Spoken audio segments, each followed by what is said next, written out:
Guess I could have fucking cleared my throat before I pressed stream. Logic. It is not logical for me to have a green blanket hanging behind my living room couch.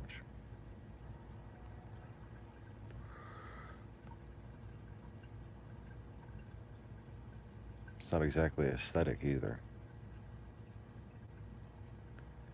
It's kind of tacky.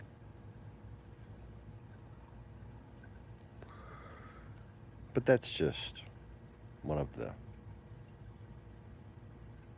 smallest sacrifices I've made in the past several years to try to give up on whatever it is I wanted to do with my life and focus on what God wanted me to do with my life. And by God, I mean the guy who came down from the fucking clouds and told me I was him. That's kind of mind blowing.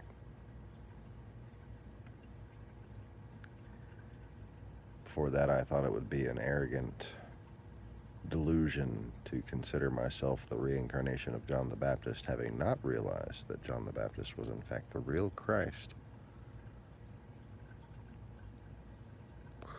And I avoided that because logic told me to. I avoided considering that I had been John the Baptist. And I didn't even touch with a fucking 1,000,000-foot pole the idea that I could be.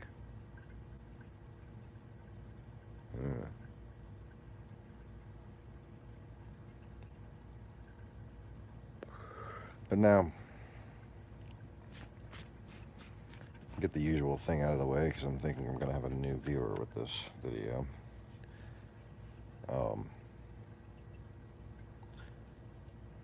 I don't have a third wall of any sort. Here's my current living room view. This is what I'm staring at back and forth when I stare back and forth. Quite a view. You know, fish tanks. So when it comes to, committing to God's plan, I don't think I can plan out a video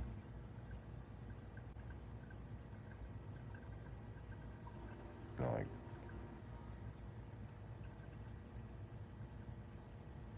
that would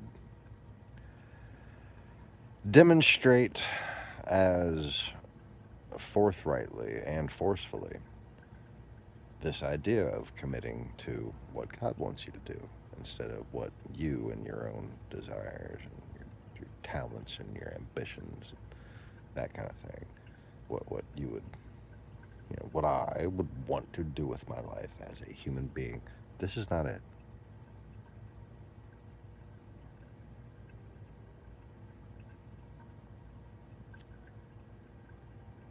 What my life has become because of this is could be better. I'm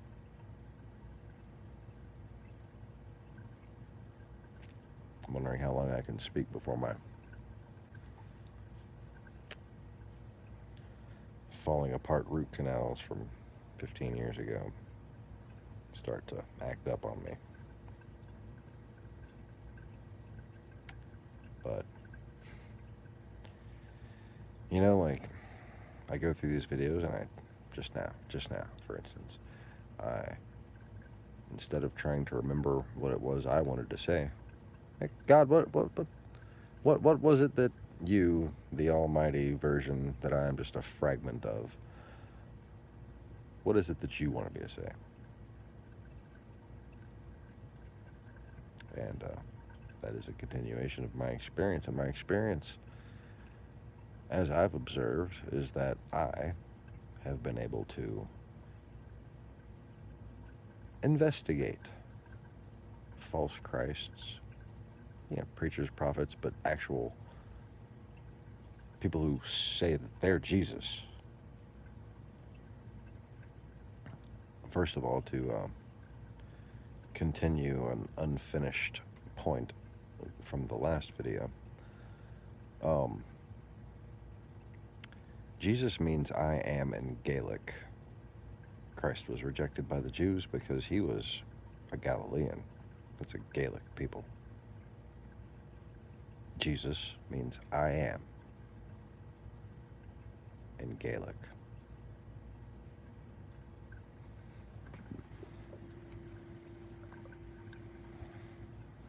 When I first taught this lesson, it was a time in which I said numerous times that I will make sure that the universe around you teaches you that what I am saying is true. There will be signs beyond any possible means of control that make this true. And when I first taught this thing, Jesus means I am. I'm John the Baptist. I was a Galilean. And if you doubt me, get ready. The universe is going to show you that it agrees with me. And we had this little incident. You might have heard of it. The Charlie Hebdo shooting. Je suis Charlie. Everybody in the world was saying Je suis. Well, that's a Gaelic derivative. Je suis. I am Jesus. I am only, to be specific, Jesus. Or Jesus. It was like a Jesus. Kind of like a YHJSH all in one.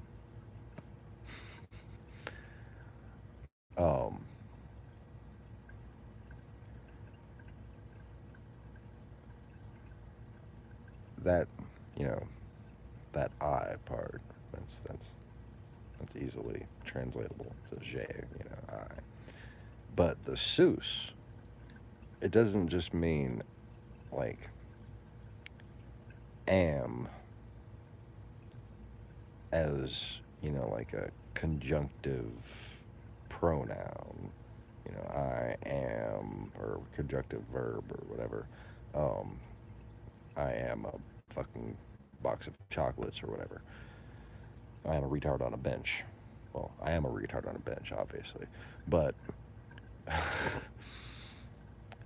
Seuss means like the root of sustaining, as in existing. I am, I be. So, being in Gaelic, the more specific point of word usage, it's actually, to me, it seems more like a powerful meaning and a more just another verification that it's true. Like I was thinking earlier that, you know, not everything translates directly. I mean, when you have something that translates directly, it might not even be something that people are used to thinking. You know, people don't really have a word for Seuss. You know, I mean, people have to ask the question in this society, who are you? Because people don't know their Seuss. People don't know their Ka. People don't know their Moje. But there's words like in phrasings, like, what was the one I thought of earlier? It was like, you know, like in this society, we would not have this particular phrase that I was trying to think of because we don't think like that. And we would have like an opposite phrase. I can't think of what the opposite phrase that we would actually say because I'm so focused on this phrase that I can't remember in an ancient language that nobody speaks anymore. But it would mean like not to well, we would say like not to detract from my self or something like that, or not to sell myself short, that kind of thing, in this society. But in the ancient society, there'd be a phrase similar to that.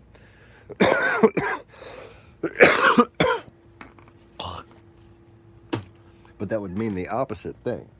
Not to hawk a loogie right in the middle of a Brout live stream. No, that's not what I was getting. It'd be not to glorify myself, not to give myself undue credit, and it was like a simpler phrase of it, and we have to go through like complicated phrasings to get to, the points of what would be a normal, easy thing to say. Does anything I'm saying make sense? Does anything I say ever make sense? Who the fuck knows? But anyways, whoever just clicked the like button, your like already disappeared. Figures. Anyways, but thanks whoever y'all are for joining me.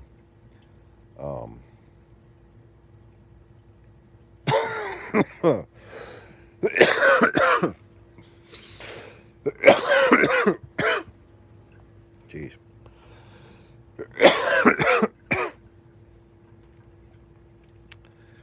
This is the most talkative I've been for a couple days.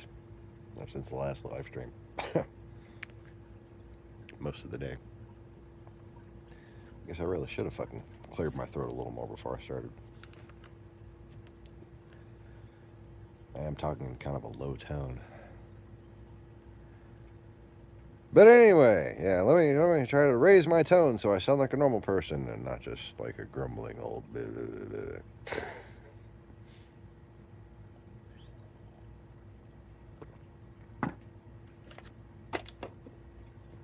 My dad actually had to teach me that you need to raise the tone of your voice so people can understand you and be able to actually hear you from more than 3 feet away.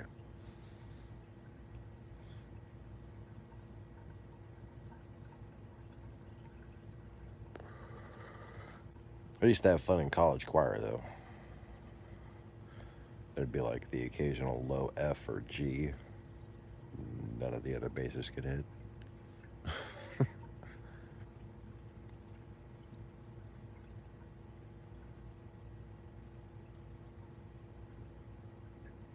I really enjoyed the specific college choir that I wound up being in. A little community college in the country. And the reason why I'm genuinely thankful for that half-ass bullshit college experience is because of the content that little country college choir chose to perform.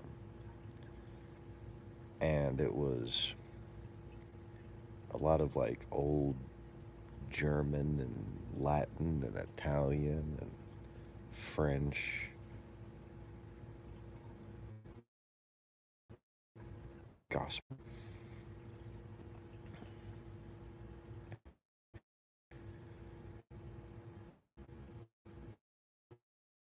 And that was like one of the oldest songs known to be written down.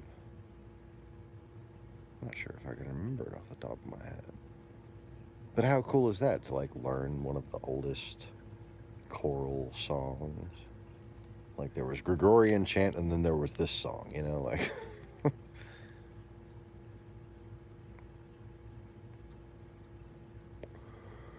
was trying to remember it the other day. And I managed to remember one song, but I don't think that's the right song. But it is a song with a fun low bass note that none of the other choir could hit. The Luli Lula. Yeah, that's the name of the song. if anybody wants me to sing it, comment, because otherwise I'm going to abstain. I don't think I can remember. Or I could probably remember. But it's in English. That's how I know it's not the right one.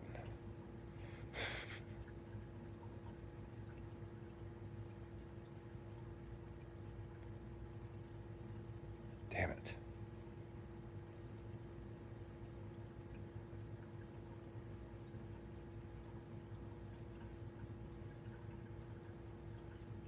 I'm like remembering like 3 different German songs, 3 different French songs, and none of them are right. What the fuck was it? I think it was in Latin.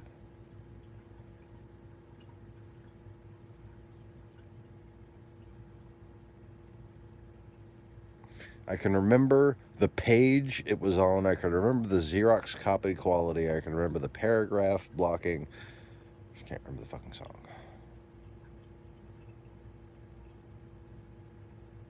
This is what happens when you take an eidetic memory and just throw a bunch of drugs on it. Okay. And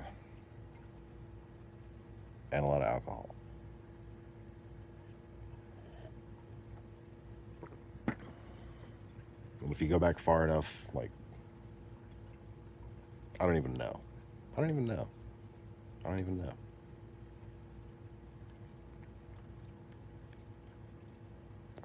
Like Whippets, fucking permanent markers, like, you know, I mean, I was a little anarchist fucking dumbass kid. Like, I was living the Beavis and Butthead life for a while. I have to admit that.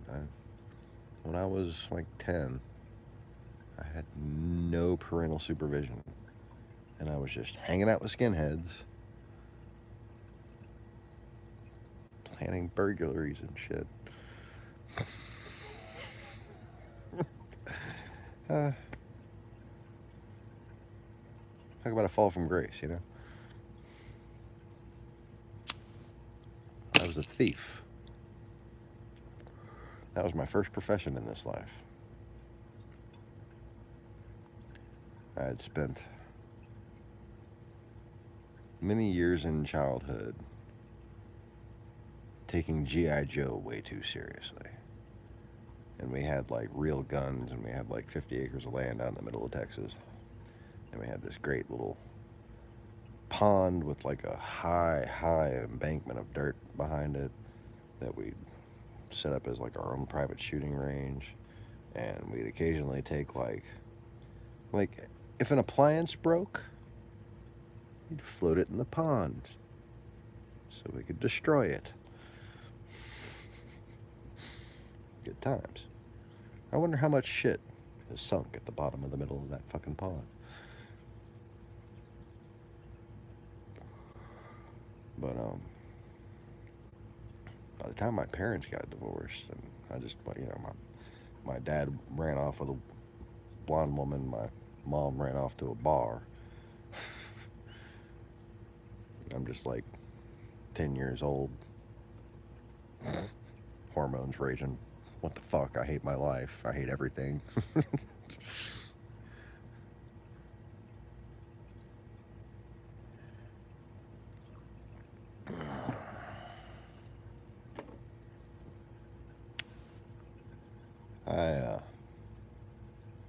I was way too readily accepted by some very fucked up people.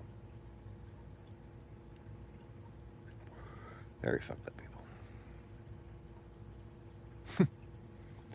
Plenty of things I won't mention there. You know. And that should give you an idea, considering the shit that I am mentioning.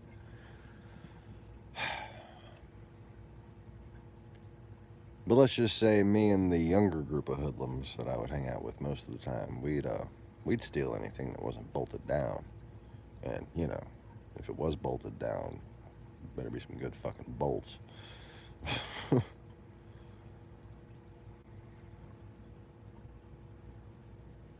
Just 5 white boys trying to survive in the hood.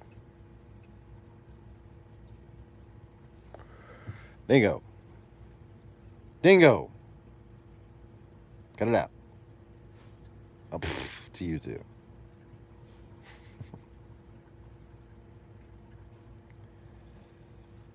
But anyways, logic. I was joking to my wife the other day. You should have never watched Star Trek with me. Like we've done watched like all the different series at this point now. At least one time through. Except for Enterprise. I don't think we've made it all the way through Enterprise. I've been watching that by myself. Just kind of picked it up because she's been helping this lady around the corner take care of her chickens.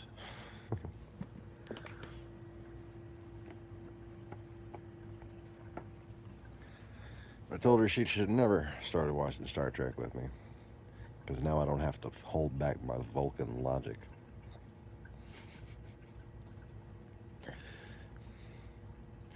And I just point out that wait, no, this doesn't make sense. This is not logical. And I get to actually do it. I get to actually say something because Star Trek. And she looks at me with an evil face. I just go, live long and prosper, and prepare to dodge flying objects. Anyways, I can't get comfortable. I think she beat me up in my sleep the other night. Like, I have a bruise on my hip.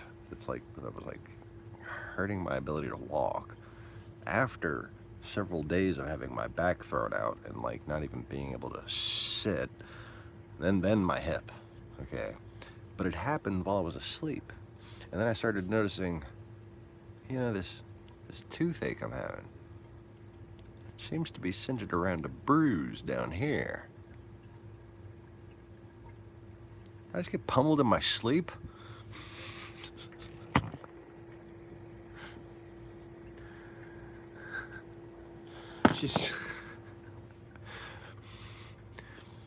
She's on a new steroid for her eye. They're trying to regrow the cells in her eye, and the steroid has her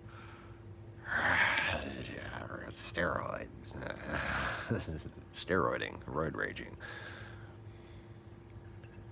When I first heard the term roid rage, I thought it was just somebody pissed off because their ass was bleeding.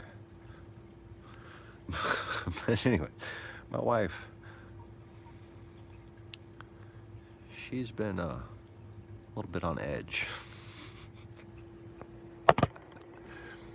But I've still been able to get away with the Vulcan logic, just cautiously, and fucking media guard ready. Oh yeah, had to throw a Final Fantasy term in there sooner or later. I've been playing Lightning Returns since I fucking made that last 10 broadcast. I got so bored of playing 10, I just had to play fucking 13 for a while.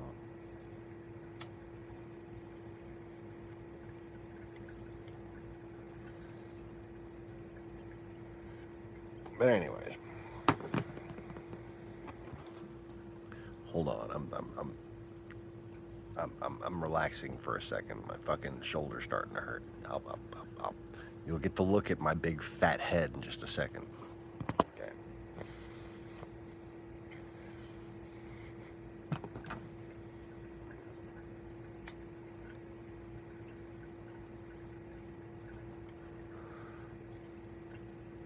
There's some very important logic I'd like to discuss. Which is why I'm, always annoyed when the one of two viewers disappears at the wrong time. What I'm doing just isn't good enough for you. I'm sorry.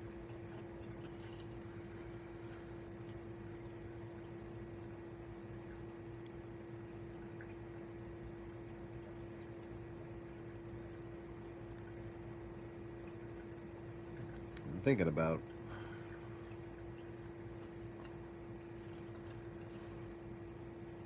basically just leaving it up to my former sons what to actually do with this fucking channel. I'm getting kind of Not tired of it, but at a loss, I guess is a better way to say.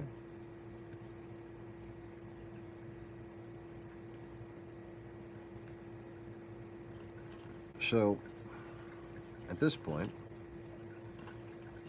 I leave it to Mr. Conway and Mr. Bellucci and Neville and James and all my other good mates.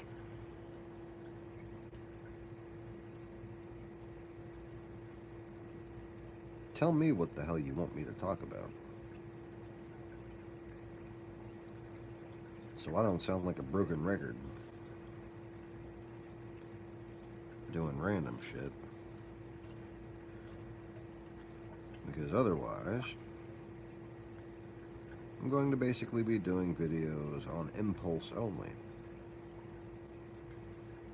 when God provides it that I should do a video. That is to say, when I have the time and it occurs to me. And I trust in God that when needed, insight will occur to me when I do have the time.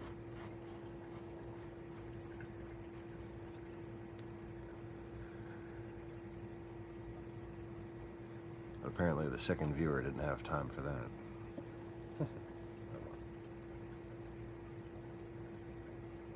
Guess I should be used to that by now.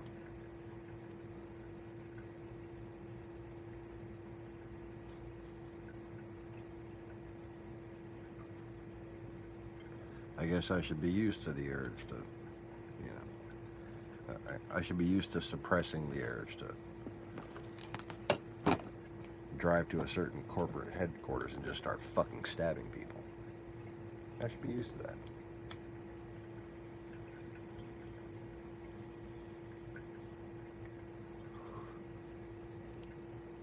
But alas, the urge persists.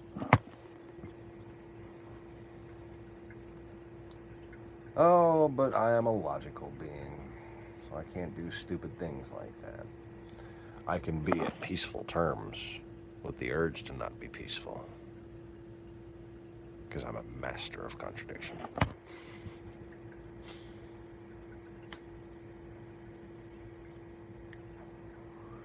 Contradiction being like,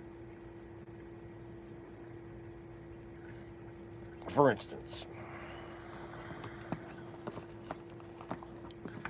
this moron, my little troll stalker. Oh, look. Fancy that. Just fucking set that right there.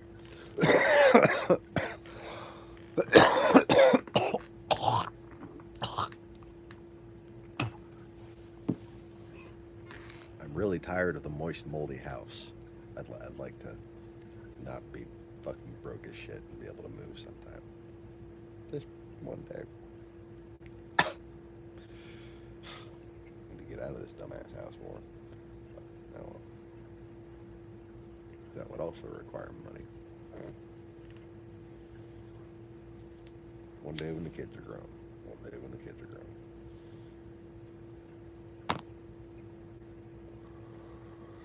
Anyways. Fuck was I gonna say?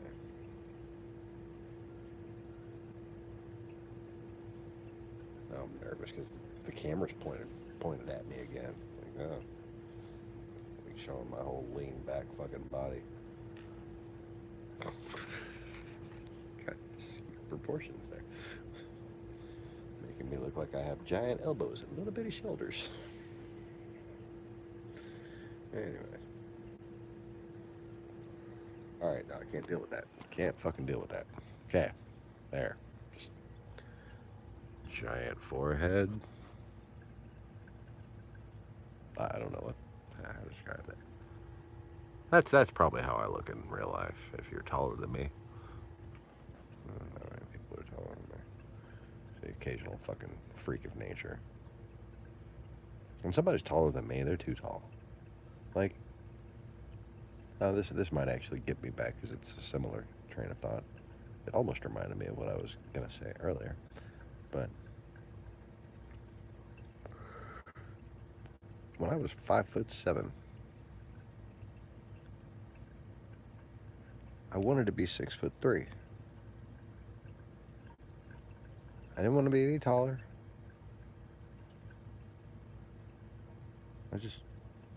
I grew to the height that I wanted to grow to. It's kind of weird. It's not certainly an objective observation, you know.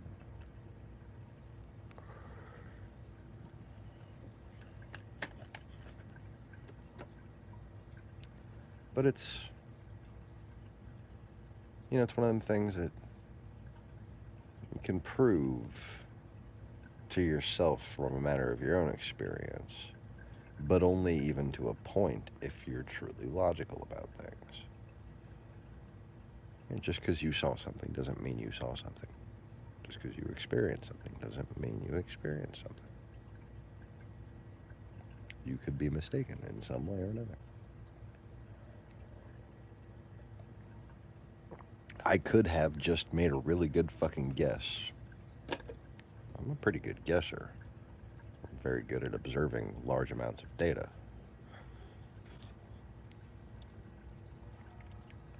And the data involved would be, you know, the average height of my family, how much fucking milk I drank, etc.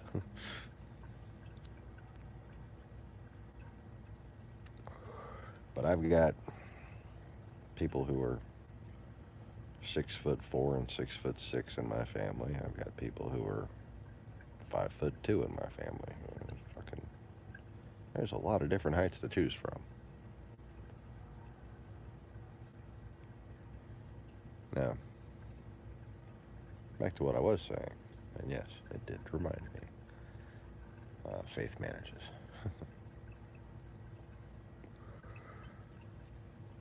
Troll Boy said that he would be impressed. He'd only acknowledge me if I summoned lightning when there wasn't a storm.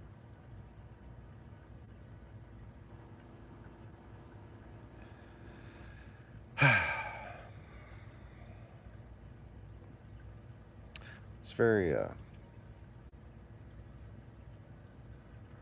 infantile thing to say. I mean, I've explained from the beginning that if I were to prove myself, you wouldn't have the choice whether or not to believe me.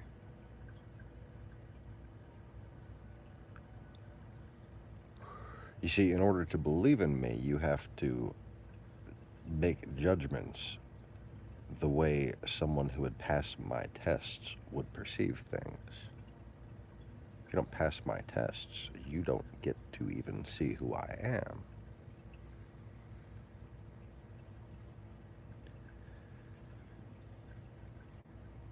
I mean, if you're too busy being all like, people from Phoenix are Phoenicians, I'm gonna say quit being a faggot and start sucking a dick, okay? Something like that. Something like that. It's a Louis C.K. quote that I've done before, like 2.5 years ago. It's like deja vu.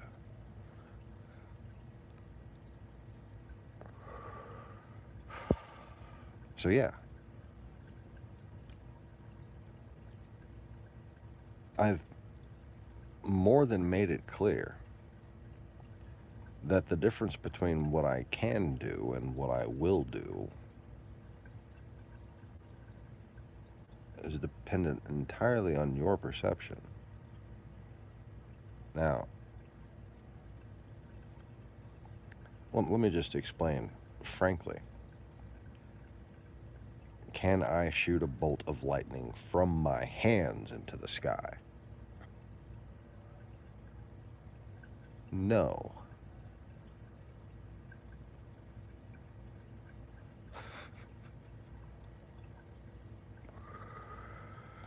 Were there previous versions of reality in which I could do that? Yes, of course. Have I been able to do that in the past? Can I remember clearly being able to do that? Yes. Does it feel good? Yes. Is it an effective combat technique? Yes. Is it against the rules now, and would it negate everything I'm trying to do now? Would it be completely fucking self-defeating now for me to do that? Yes. I'm not here to do that. I know the exact manner of focus it takes to do that kind of magic. I can remember achieving that state of mind, and I even achieved that state of mind and can remember like I have a time where I achieved that more clearly in my dreams, where any form of telekinesis is possible. But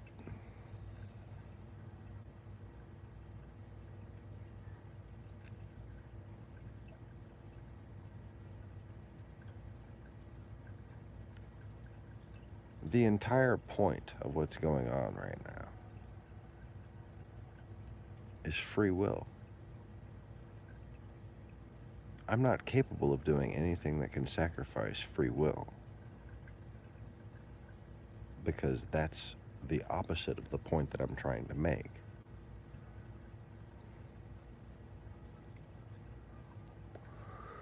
You see, if on one hand you have people who have deceived you to the point where you think your neighbor is your enemy, and you are at war with your neighbor because of a lie, you've been given no choice but to be at war. You've been given no choice but to be a victim.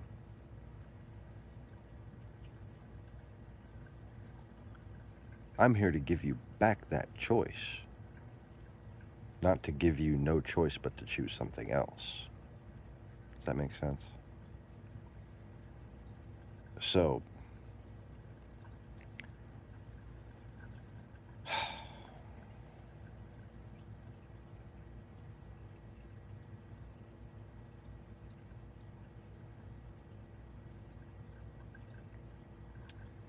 if I were to do something like that just to please myself, it wouldn't be very good for you.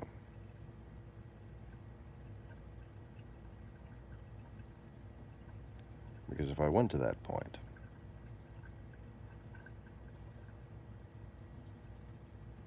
I would just go ahead and conquer the earth by force.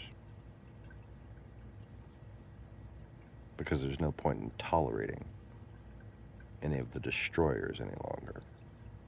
You see? Play something out logically to its end. If I were to allow myself that capability,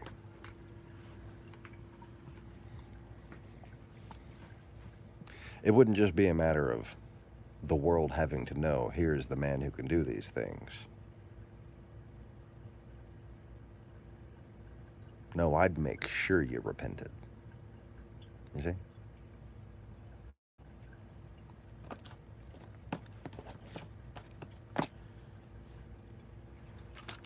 My entire experience as an exorcist, interacting with covens of witches and converting people from Satanism and Wiccanism into Christianity, has been one of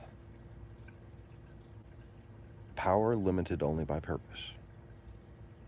Anytime I wanted to do something to impress someone and show them that God's power is greater than any other power they can attain, the power was there.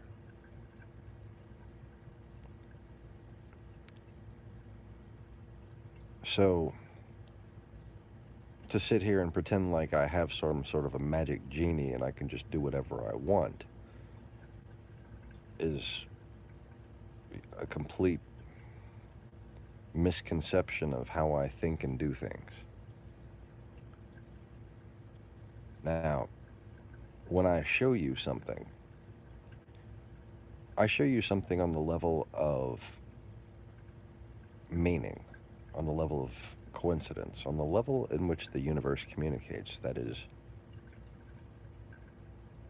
if there are no accidents, if there is no such thing as coincidence, if the universe, if life experience has meaning, then the things I've shown you have meaning. And if the universe could be trying to communicate and could be trying to signify things through coincidence, oh, I'd say the fucking universe has done so with me, wouldn't you? Banana, okay? I made an entire video in which I could simply achieve a form of focus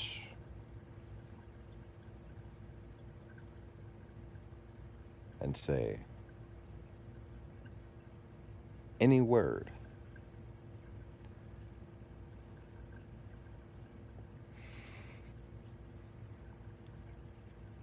And the storm would respond.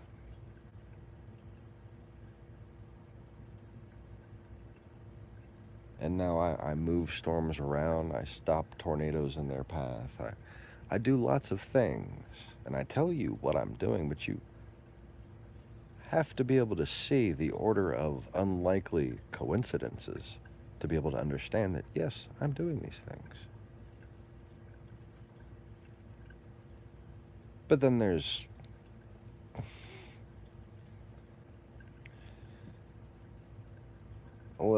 let's be real. There's some things I've done which are beyond any logical explanation. But still, a whiny skeptic could push themselves into refusing to believe it. Oh, there's got to be something, right?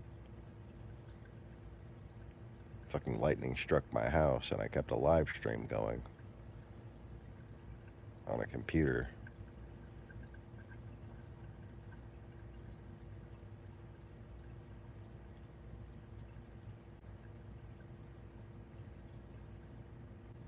Yeah, on the desktop. It wasn't even the fucking laptop back there. It was the desktop.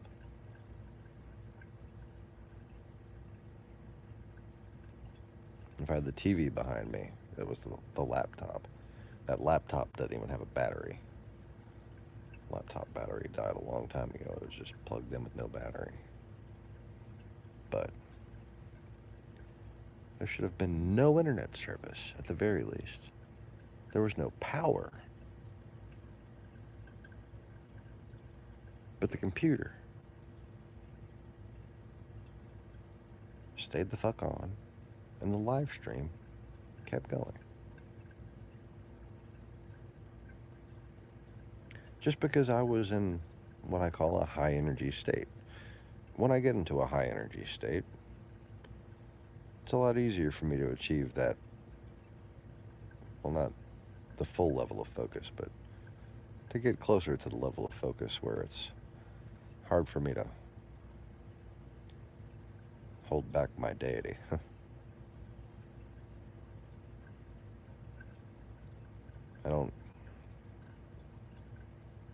When I'm in those moods, I don't feel the pain that I usually feel from my crippled old body. I don't have the constant headaches.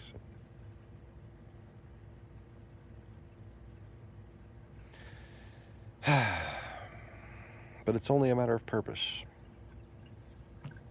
I can't control when I get into that mood. I get into that mood when God needs me to get into that mood. That's it.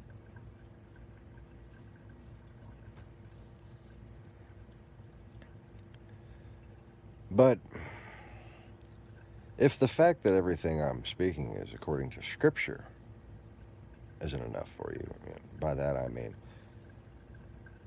where it says people who need miracles to believe in don't truly believe and will only believe for a little while.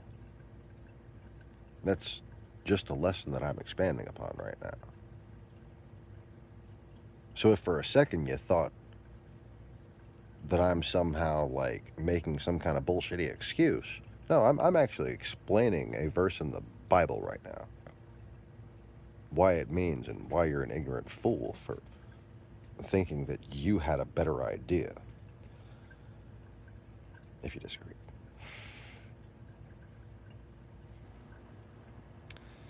You see,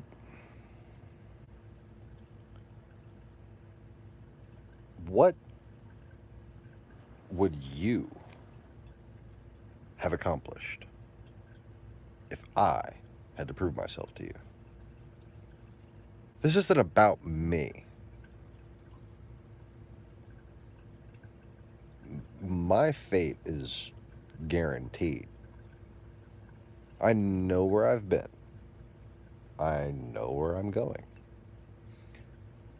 Do you know what happens to you when you die? Have you seen it on TV? It's nothing like that.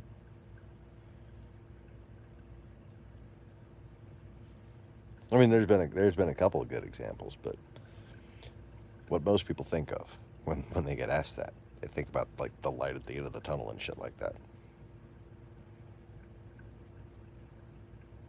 No, that's a neurochemical reaction from losing consciousness. The actual experience of death is quite a bit beyond that. And if you had experienced death, you wouldn't fucking be here. Yeah, there's no like near-death experiences. That's a neurochemical fucking thing that basically happens because the nervous responses to your eye sockets are slowly shutting down.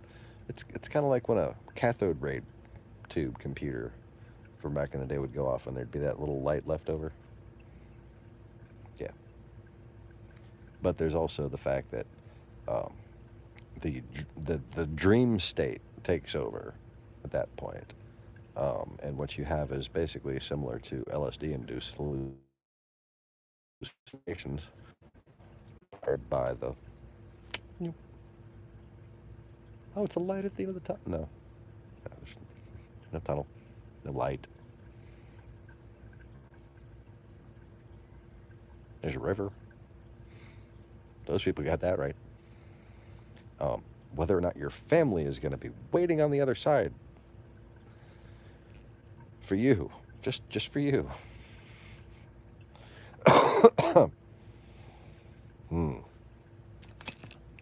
Suppose that depends on how fucking special you are.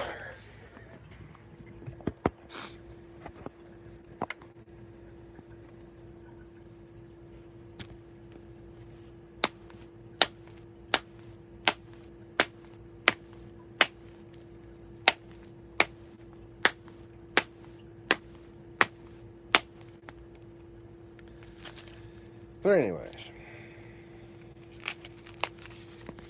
you see, I haven't just been dead. I've been dead in numerous versions of reality. What does death looks like? What does death look like? Well, that depends on when you die and who's in charge of your death. And, see, when you die, there I go with another language barrier thing. It's not how you die once you're dead. It's how you die before you're dead. Like, in the corporeal sense, it's how you die. It's why you die. It's the manner in which you die. The gracefulness of your death, the reason of your death, the grace that you had when you died. But the effect of which, what happens afterwards, is when you die.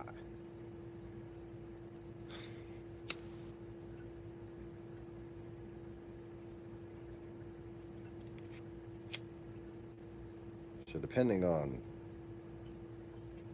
how you die,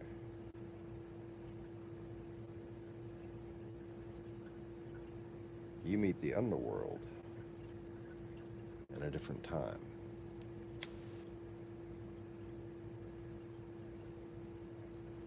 So people who would ask, what does the underworld look like? When? At one point, it looked like an actual underworld.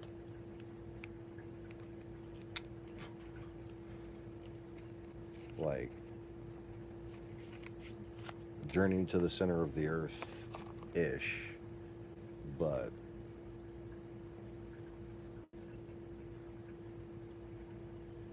I tell you what,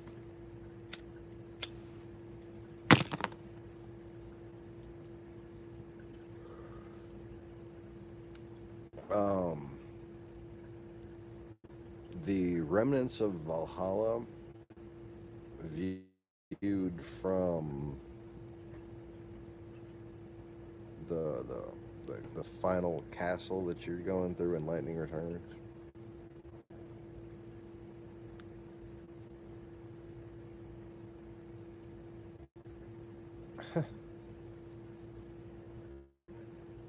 Each one represents a different version of the underworld that I've seen. They don't do it accurately, but they do it so symbolically closely that I'm just like, once again, I was sitting there playing the game and playing the game, and I saw this, and I'm just like, there has to be a fucking dragon behind these games. There couldn't possibly be a human being who knows this shit. This is so beyond you. It's, at least what I've observed in this lifetime, for what humans seem to know.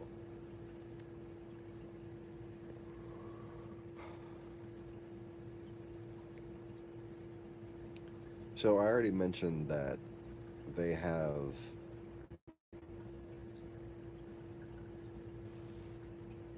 a remnant world in which there is a lighthouse that is sort of the ruins of the lighthouse in the underworld at the center of Valhalla. And it has a very conspicuous, as I described from my memories of the underworld, spiral staircase going all the way up in the center, all the way up around the center of the lighthouse.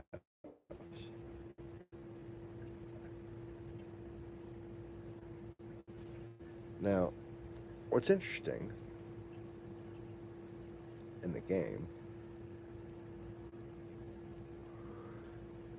is that what's clearly meant to resemble the spiral staircase in the ruins, in the portions of the game, like the action sequences, like the video cutscene, where Lightning is like the goddess of death, and she's battling with this god of chaos. Um, this lighthouse spire in the center has these things resembling the spiral staircase, but kind of going all different ways. And glowing green, like with a radiant energy. And it makes me think like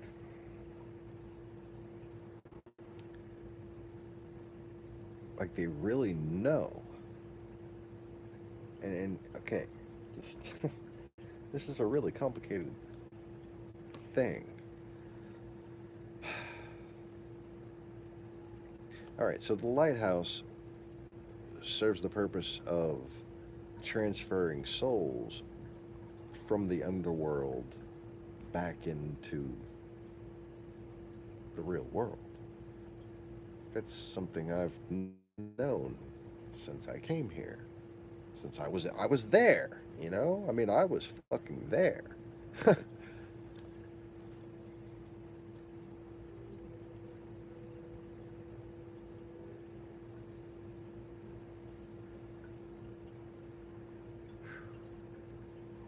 I'm old. I have a lot of fucking memories.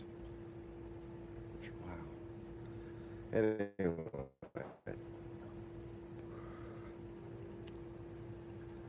here's the deal. In the game, what the hell is going on? Oh my god, I'm going bald. That's what's going on. But the way it was sitting, oh my god, it's like let's make everything separate and look as bad as possible. Oh, there we go. That looks nice. Fucking shit. Anyways, in the game, I'm old. This is a combination of scar tissue and stress. Hairline 2.0. Anyways, so in the game, this lighthouse with the staircase kind of spiraling back into the building, right? It's kind of like instead of a spiral going upward, there's these things coming out of it and spiraling back into it, and they're glowing fucking green, like they're energized with something, right? They don't explain it. They don't explain it at all. They don't talk about this lighthouse at all. It's just a fucking lighthouse that happens to look like the lighthouse at the center of Valhalla. And the spiral steps are broken in the ruins. And the whole plot of the game is souls are not being reborn.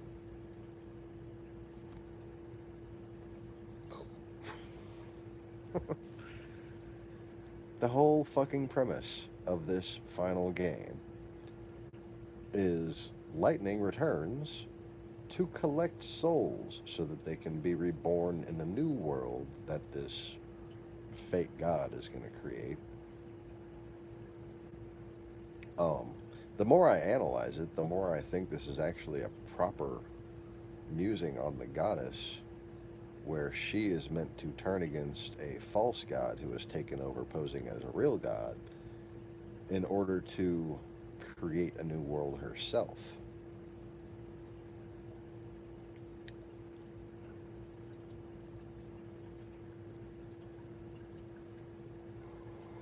Because the way things happen and the way things are discussed throughout the game kind of seem to be different to me. And it almost seems like Benevelza and Hope are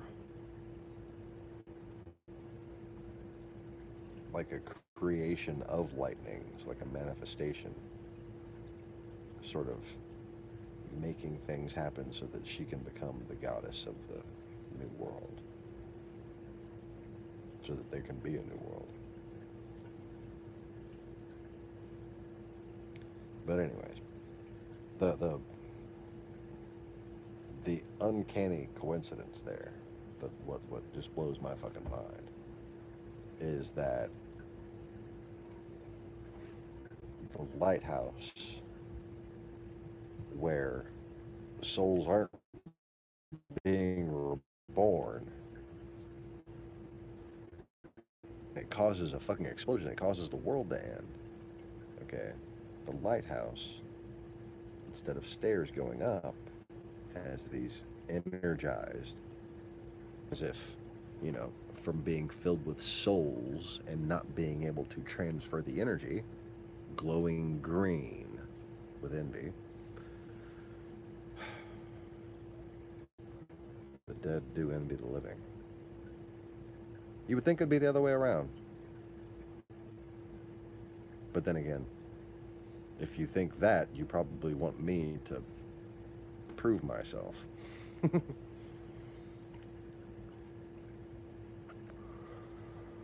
But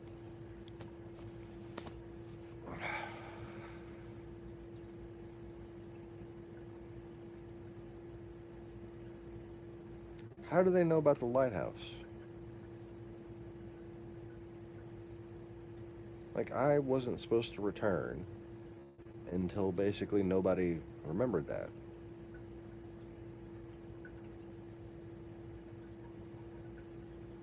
And in the Gnostic Scrolls, it says, and it makes sense to me that it would say, that you would know me. The only way to really know that I'm me, that I'm not just a prophet of God or that I'm not a false prophet, is that I remember where I was before I came into this lifetime. When I read that, I'm like, hey, me, I remember.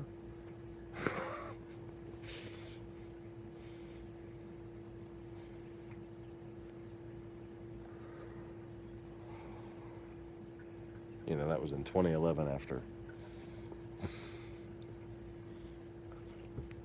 unfortunately, proving myself 10 different ways.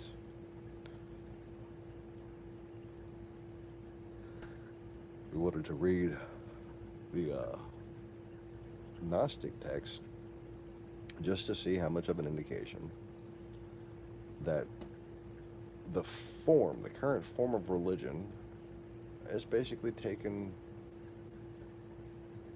heed to politics, and the meaning of Scripture itself has taken a back seat to it.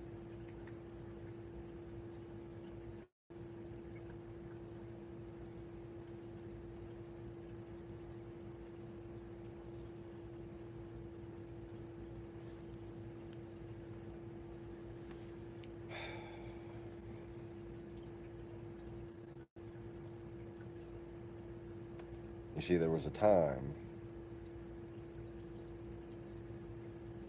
when society just worked better.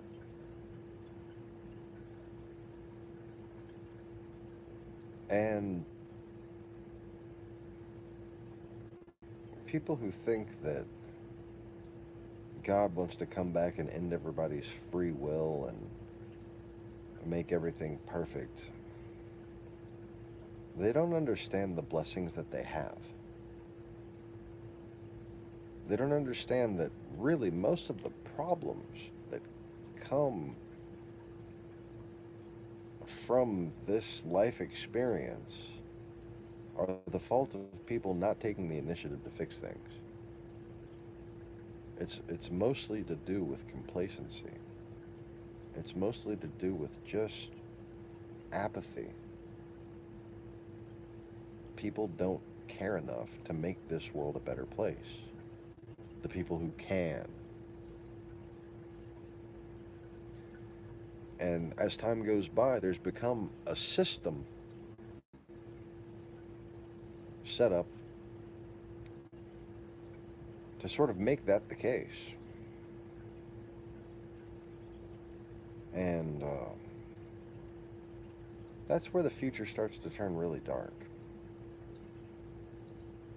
And that's, I think, why I'm here. We've gotten to the point where there are organized forces coordinated by national intelligence organizations, namely from Russia,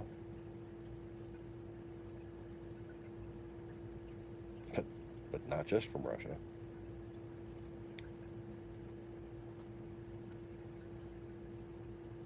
that seek to silence people with the potential for actually changing things for the better. And just so they can make it seem like that's not happening, just so they can make it seem like people do have voices, they go around picking and choosing who succeeds. They go around choosing your idols for you. They go around, they hold sway over celebrity. And this is a coordinated process between demons and an army of men.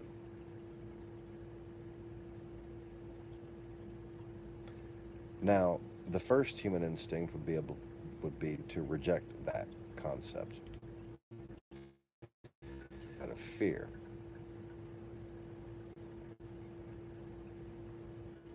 Now take a step back from your fear and listen to me when I repeat myself, because this is absolutely true. It's the most important thing that people in general need to come to realize. And if they don't, we're basically all fucked. There are multiple intelligence organizations funded by the Russian mafia, Islamic mafia,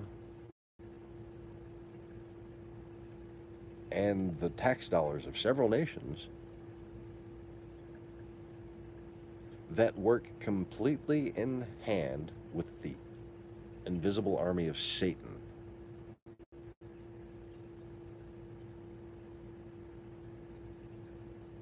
As in demons, and this intelligence service have the same objectives, have the same tactics, work hand in hand. They work together. And they're basically, essentially, one and the same.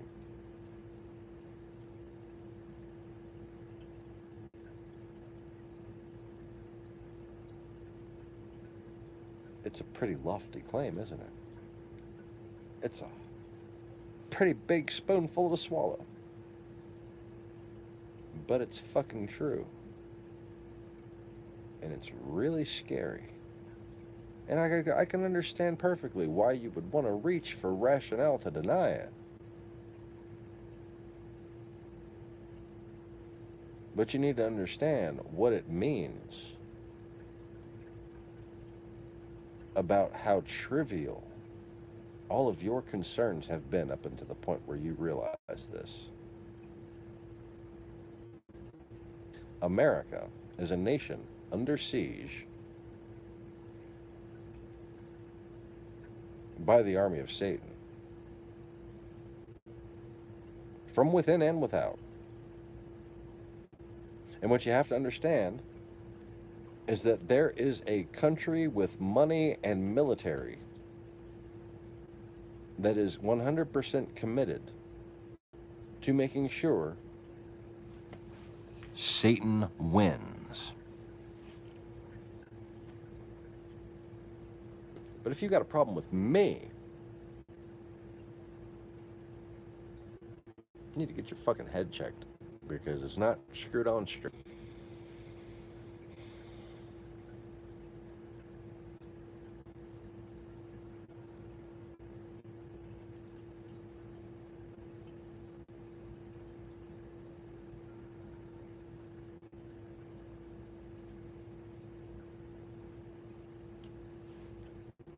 Now, what am I supposed to do at this point? Should I itemize? Should I prove my case? Should I go back through the past 3 years, 30 years, 300 years, 3,000 years? I've spent the past 3 years doing exactly that.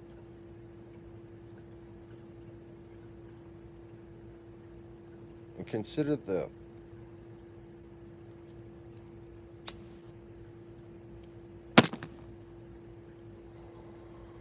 preponderance of the data.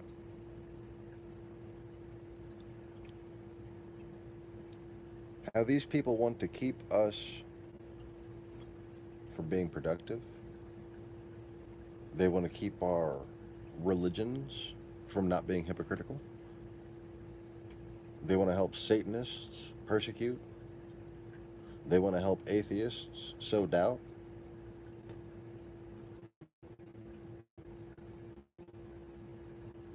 They want us to mistrust our friends, mistrust our family, mistrust our neighbors, mistrust our government. Which one am I talking about? The demons or the KGB? You tell me.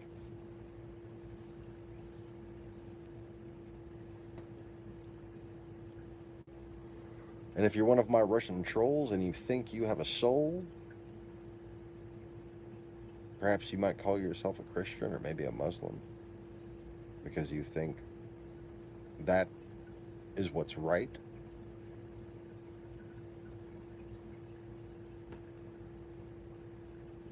How obvious could it be that you are mistaken?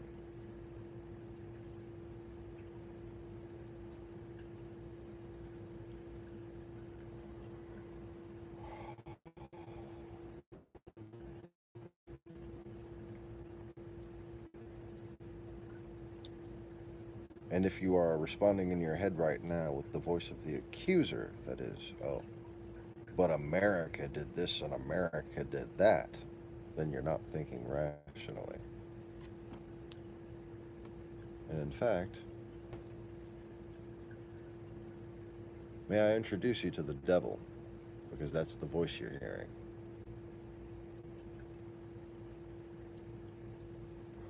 And it's funny how the devil wants you to turn against your own government, right? And how Russia has been funding shit way back before YouTube that made you really paranoid about your government.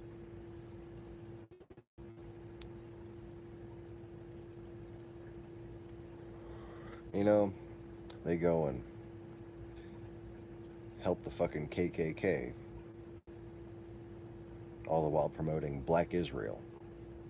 You know, they gonna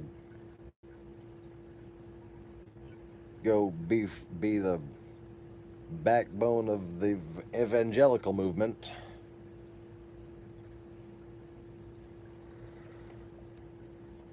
while making sure there's plenty of communist liberal scholars to back up the claim that homosexuality is perfectly natural.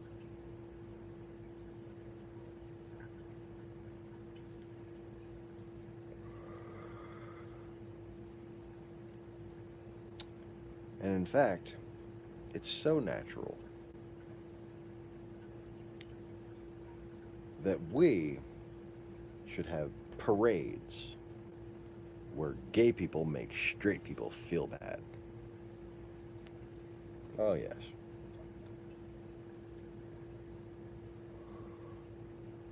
Now, I'm not taking a stance on that subject. I'm just saying, on the one hand, you got Russians trolling for, sending money to, giving actual logistical, political aid to evangelical groups and the Decadence Festival organizers.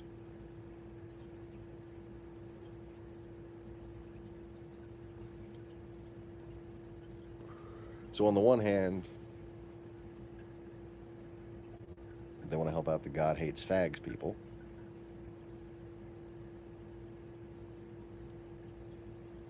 And on the other hand, they actually go and hack into porn images and put penises on women.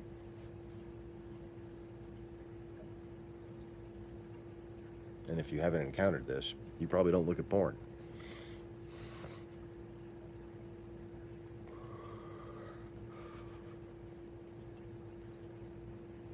Now, I'm not taking a stance either way on whether or not you should look at porn. Everybody's got their own needs. But the Russians have, while taking a keen interest, with Trump, with the evangelicals, with the KKK,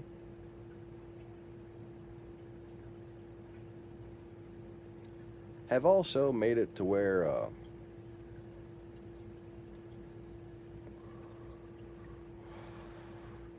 you can't go far on the internet without finding some fucked up shit.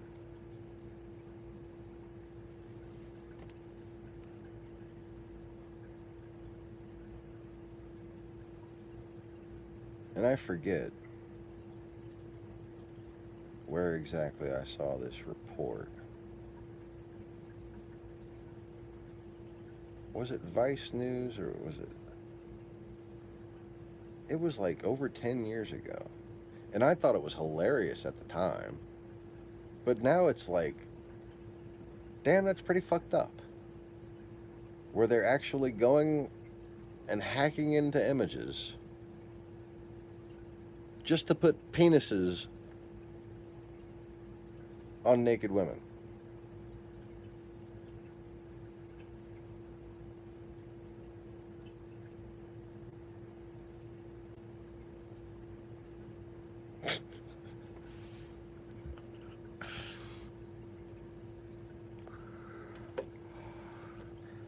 Now,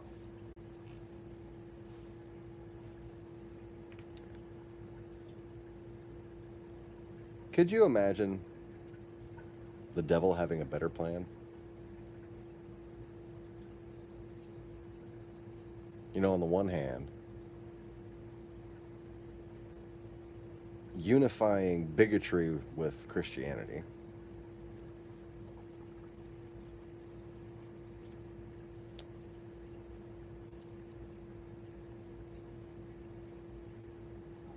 and on the other hand,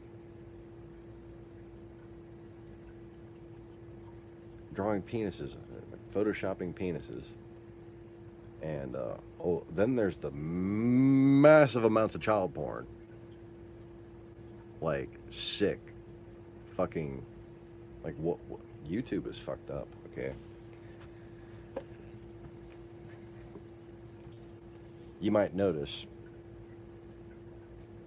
um, certain things on YouTube that shouldn't be videoed usually have Russian titles.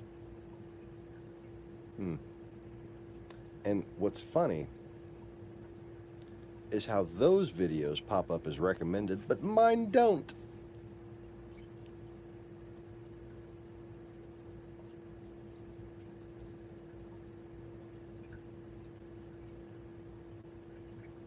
I'm still thinking of the little bald Russian guys giggling about the drawing the chicks on the dicks on the chicks thing. That's a real thing.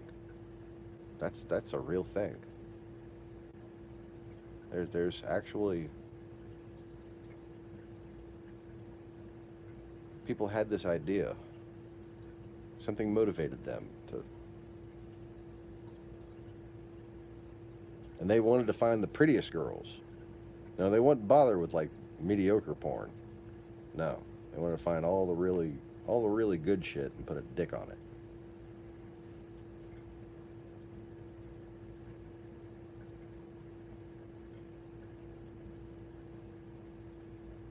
I guess they got tired of butt fucking their recruits. I don't know, like what.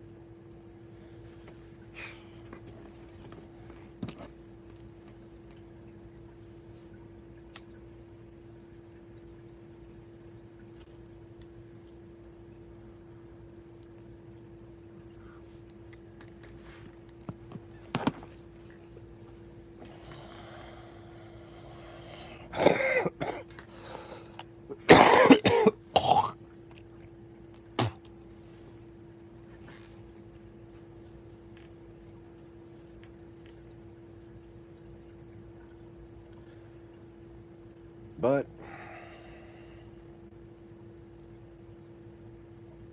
you know, there's a lot of different military strategies, and there's a lot of different political strategies that people can apply. Um, Most of the ones that have honor, most of the ones that are logical, um, are very effective, uh, largely to do with economic strategies, you know? Economic strategies. Oh, what a thing, you know? An economic strategy. What a simple concept, huh? Oh, if only.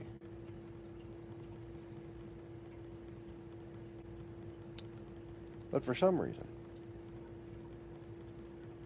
we have an enemy that likes to convince us that it's not our enemy. We have an enemy that likes to convince us that it's not even a threat, that it barely doesn't even exist anymore. Wait, the greatest trick the devil ever did was convincing the world that. So, interesting parallel. But instead of merely trying to corner us economically, resources wise, trying to outcompete us with technology or diplomacy, I mean, they're starting to do those things too now as a result of their success in these other areas, in these things that we just don't seem to want to realize that they've been doing. They've been teaching our children.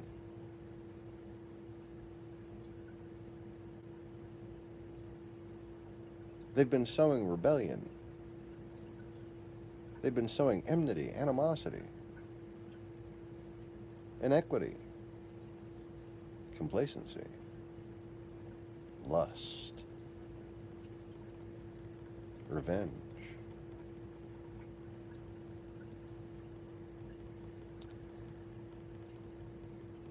They have been dividing and corrupting our society.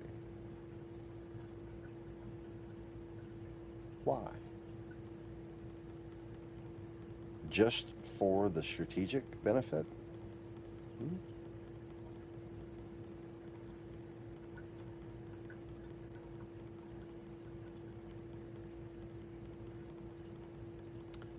You see, this strategy, what's disturbing about it is once you prove that it exists, and that's not hard to do, what's disturbing about it is that it is cross-generational. That is, not only does Vladimir Putin perpetuate it, but his predecessor, and his predecessor, and his predecessor all ruled in the same manner. All waged war against us in the same manner. And that is sending people here that look like us and talk like us, making sure their pockets are full of money and that they can influence better than we can influence. That's it. You see, all you got to do is make sure that the people here with money are preoccupied. And you can do that by everything from entertainment to fabrication of political angst. You know, like Trumpism. How's it going, Mr. Conway?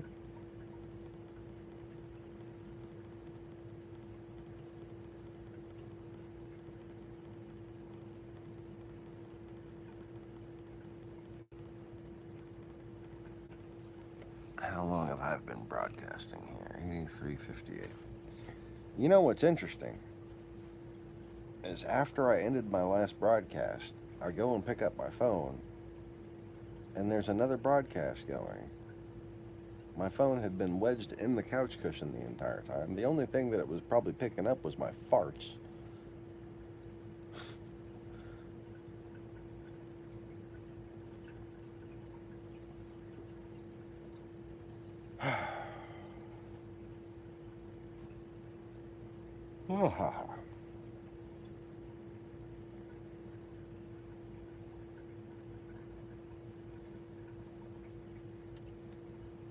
But anyways, what's the logical reason for that? What's the logical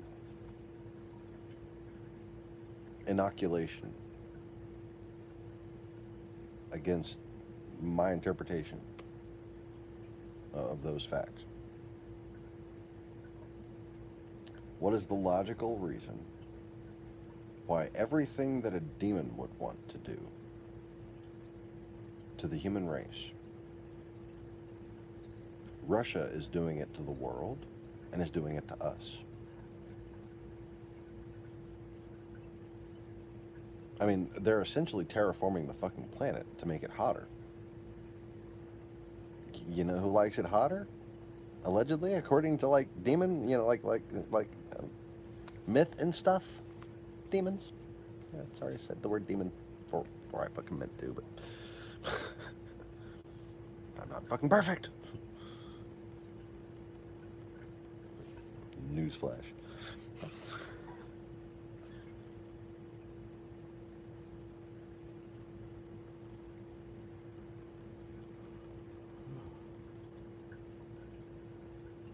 You know, and then on the one hand, you have the vast propensity for people to deny, oh, Russia couldn't be doing that. But then people react the same way about demons, don't they? Oh, demons said that. No. I don't even believe in demons. Yeah. People didn't seem to fucking believe in Russians either. Oh, a couple years ago, you know, there was just this crazy guy on YouTube, thinks he's Jesus. Supposedly, I think I'm Jesus. I thought I had kind of explained a little bit more nuanced truth than that, but okay. But there's this crazy guy on YouTube that thinks he's Jesus. And he says that the Russians are behind a bunch of stuff.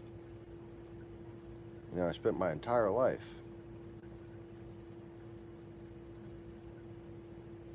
being able to discern demonic patterns and being able to help people discern those patterns for themselves and be able to exercise their own demons and be able to recognize their own demonic influences and be able to actually like know when to stop themselves. And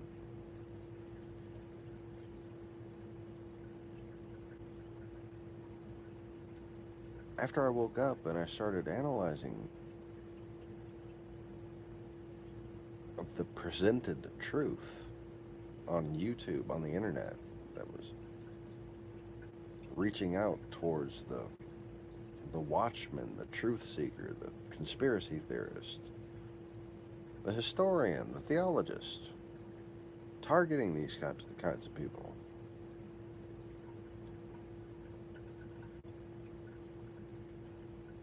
And leading them in all different directions of astrayness, okay?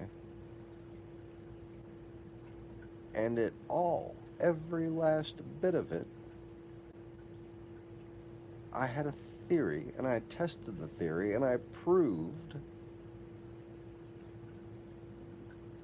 that these people fucking work for Russia. All these people all over the internet, all over YouTube, whether directly or indirectly, their fucking Canadian parents came from fucking Ukraine before the fall of the Soviet Union. And they've been in fucking complicity and paid well and guaranteed success just for fucking covering Russia's ass. And the whole objective of all of these years of anti-American conspiracy theory, boy, it sure came to fruition with every fucking Donald Trump speech.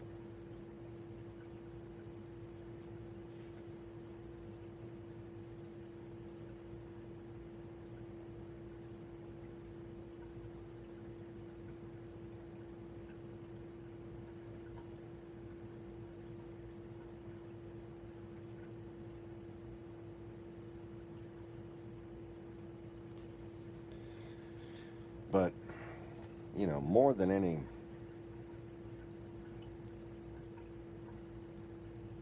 CIA overall analysis report, more than any individual who was arrested or outed or whatever confessed as being a professor or a religious leader who was actually working for the fucking communists, more than any of that, proving the tandem nature between the objectives of Satanism and the objectives of the Russian government, basically. You have the trolls.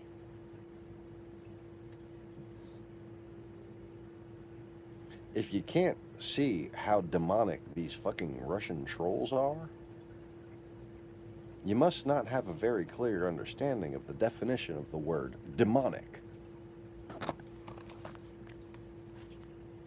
Because these fucking people, well,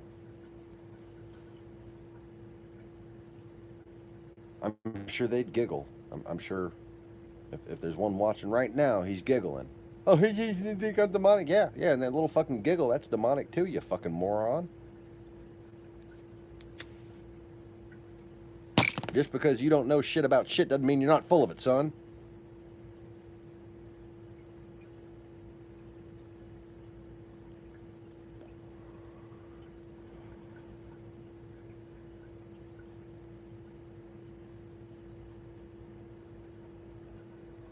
Let me tell you how real demons are.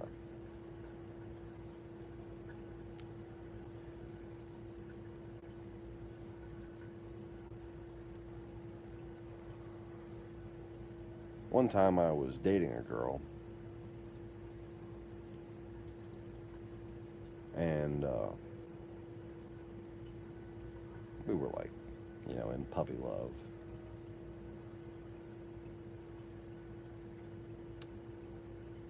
But I was teaching her, on her request, how to be an exorcist.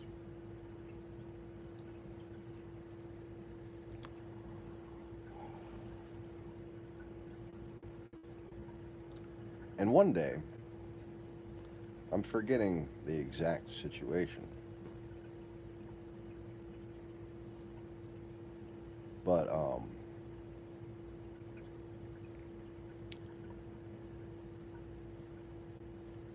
we were talking on Instant Messenger on AOL, on AIM, back in the day. And suddenly it seemed like I was talking to a different person.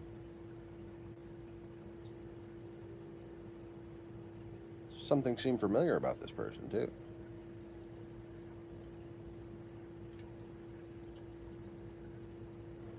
I recognized it as a demon I had dealt with. And after about 10 minutes of arguing with my girlfriend, being controlled by a demon apparently, my girlfriend calls me in tears. Her hands were possessed. She had no control over what she was typing. She could not move away from the computer. She was just observing in horror as this demon fucked with me through her hands.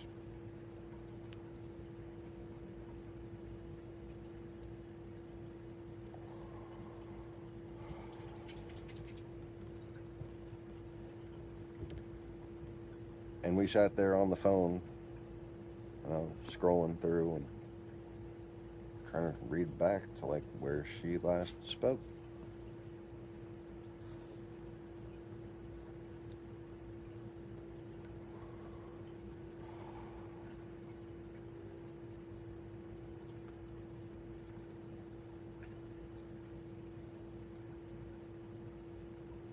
And that's just one thing that comes to mind. That's one of the more,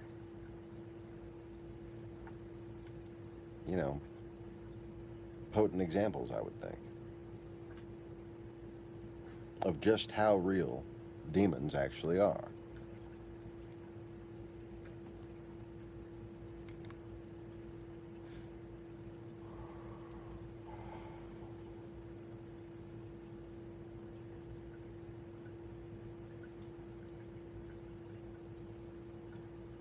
Now, to me, trying to explain that demons are real to somebody, it's like trying to explain that the sky is blue to somebody who's blind. It just seems so obvious to me. But then I had a group of friends who I referred to as the redheads, who were all powerful psychics and who were stalked by demons and relied on me for assistance and counsel.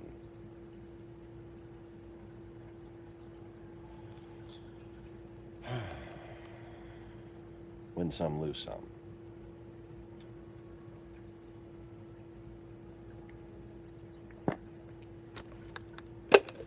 But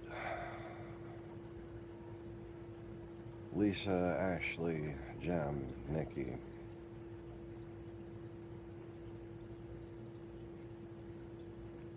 and formerly Antoinette, who Nikki failed to take the place of.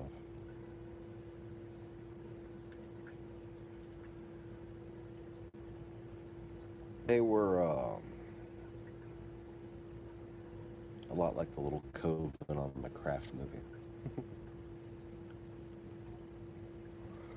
Only all of them natural red hairs.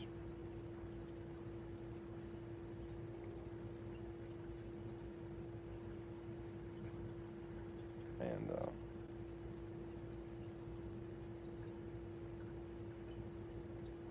you know,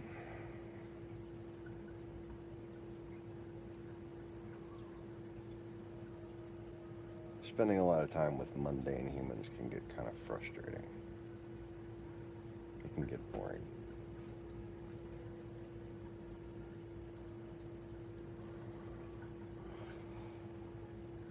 I miss the good old days. Whatever.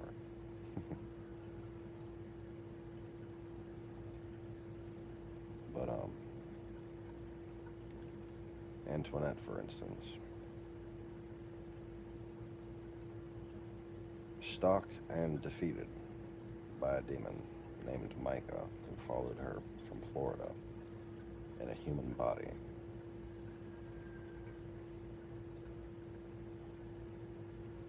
The human body went back to Florida. The demon stayed in New Orleans.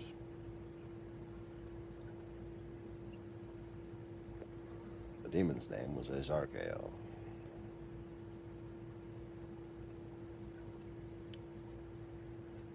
I called it out. First time I was ever distinctly in the impression that I was out of my league.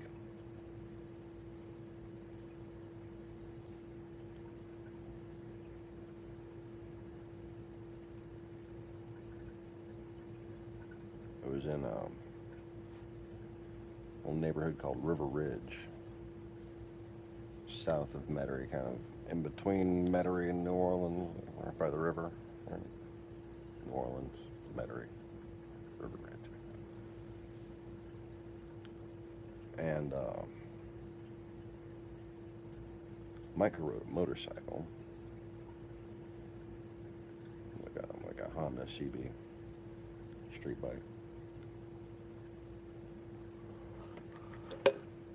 Old late 80s, early 90s model.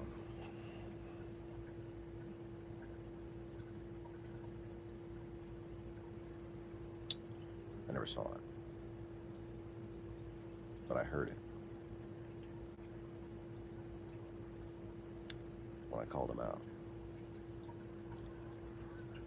You see, now I've mentioned this property before. My mom's house, well, my mom had bought a house from the land development owner that she was the vice president for, and they were clearing out the end of this block, like street over here, row of houses, our house is right here. And in this area right here that we'd cleared, there used to be a radio station. That's the radio station where I found like the old Time Life magazine, all this old shit. But anyways, they wound up tearing that down and building houses there. Well, this occurred at the point where it had been cleared, and there had been dirt put down for some of the houses, not all of them, because the lots were sold to individual developers, right? And I was walking out in the middle of the clear, facing towards Jefferson Highway. And I went out and stood right in the middle of that field.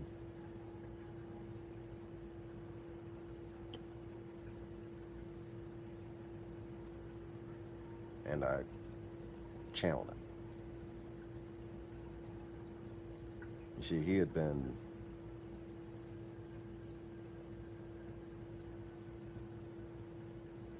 basically overtly trying to turn Antoinette into his slave.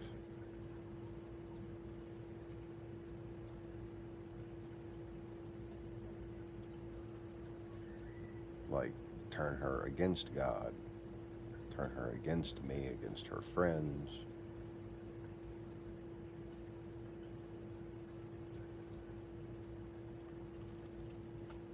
And, she had been in love before. She wasn't like a naive little fucking moron or anything like that. This guy was haunting her. She could not close her eyes without seeing his face.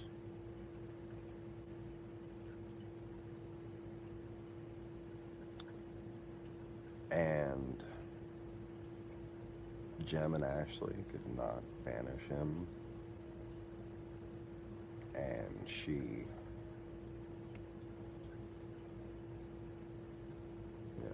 would spend hours and hours on the phone with me in tears.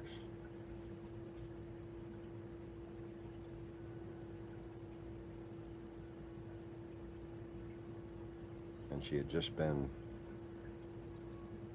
over to my house.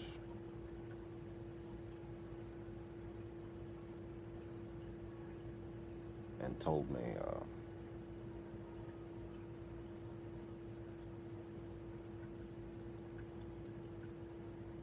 well, she had her fingers all bandaged up because she had basically went so crazy she was sitting there.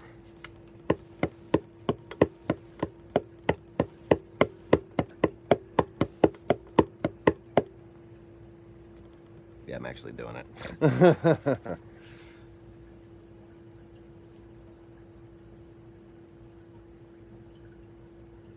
I love doing that. Sorry. I was just doing it with the 3 fingers I could fit on the post right here.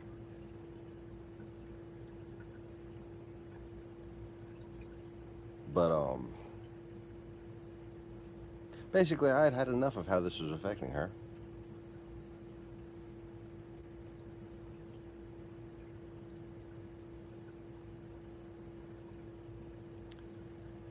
So I went out in the middle of this field.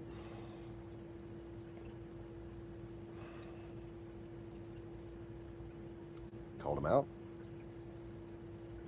And I heard the motorcycle. Immediately. Coming down Jefferson Highway.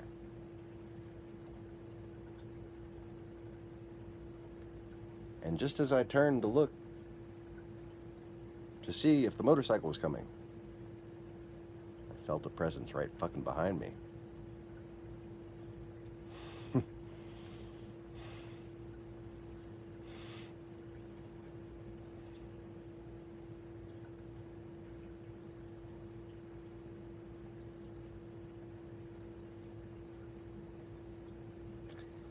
He spoke to me in my mind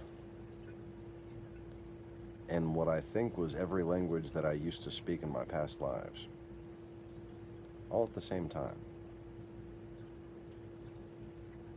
He wasn't visually visible, but he was there.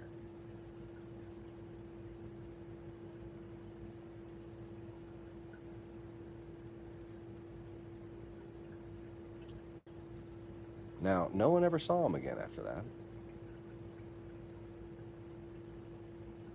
But the reason why I say it was a defeat is because the next day Antoinette wanted to have nothing to do with anything spiritual anymore, ever again. The last I knew of her, she'd become a hairdresser and was getting married to some guy who drove a pickup truck.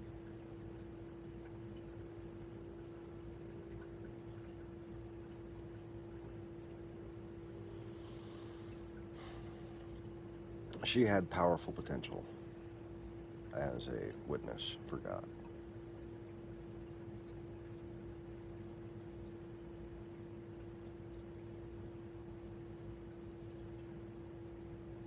She was a really good friend, too.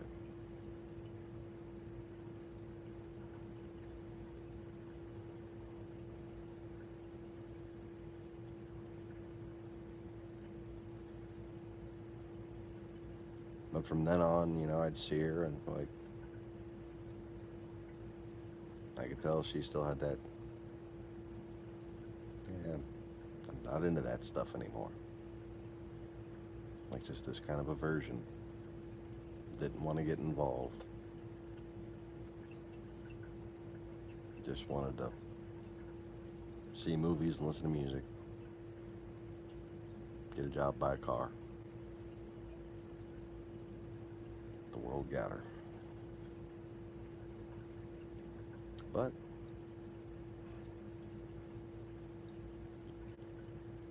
I suppose it could have been worse. She could have been made a slave and taken back to Florida.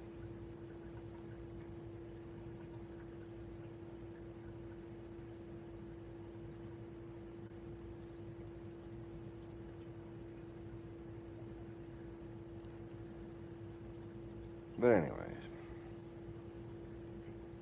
Yeah, so I've had a few experiences here and there. Certainly had a lot of different people, a lot of different experiences come to me for help. And of course, in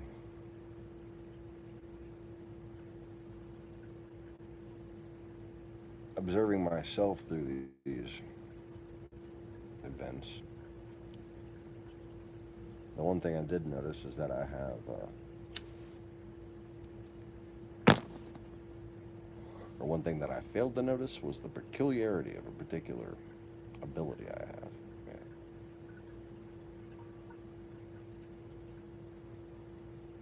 When I'm teaching someone about what a demon is, about what a demon does, about how to recognize the discordance with logic, how to recognize the propensity for loophole arguments, how to recognize complacency, how to recognize just, immature pettiness for what it actually is, a demon, okay?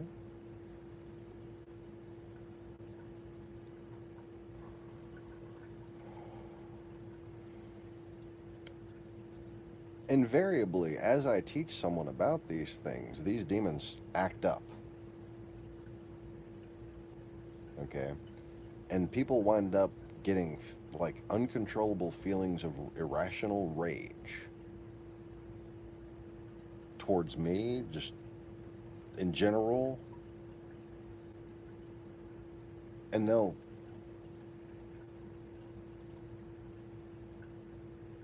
like, why the fuck should I be angry at you right now? And they'll have that realization. And then it'll get really bad. And then like existential crazy starts attacking them. And I tell people early on, you know, it's I haven't been training people since I've been married. I have kids to fucking train now. And I don't train them with that. I train them in life. But back when I used to actually help people learn how to exercise their own demons and help actually become exorcists, which I think everybody should be. um, If at any point they just couldn't anymore, they needed a break, they felt like they were about to lose the battle, overwhelmed, too overwhelmed. Shouldn't say just overwhelmed because it's going to be overwhelming regardless. But if they found themselves too overwhelmed, it's like, just tell me, and I'll put an end to it.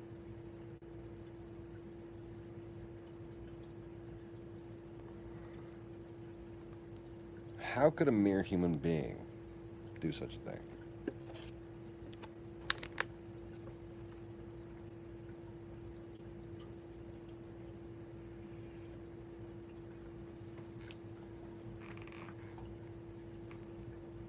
Oh, takes a lot more than coffee, but coffee helps.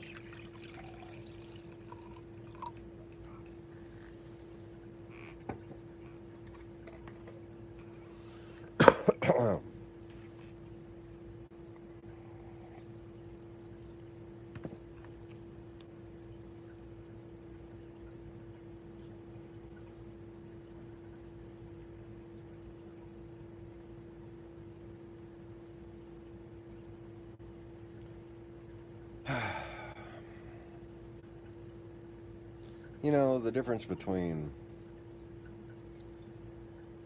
normal brain function and dysfunction and the demonic influence on either one, on function or dysfunction.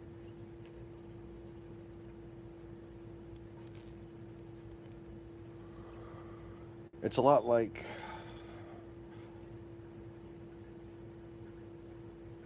my quote ability to control the weather.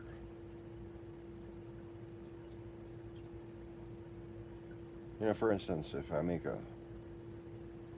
barrier to keep demons from fucking with somebody while they're in my house, or if I make a barrier to keep excessive gusts from smacking me in the face with rain while I'm on my porch.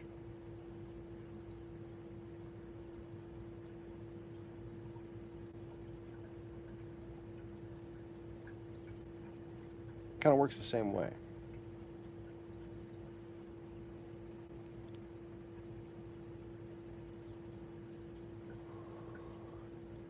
That barrier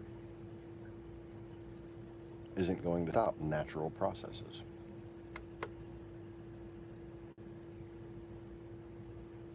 That barrier is only going to stop the spiritual augmentations of those processes. You see, those storms, they're not just storms.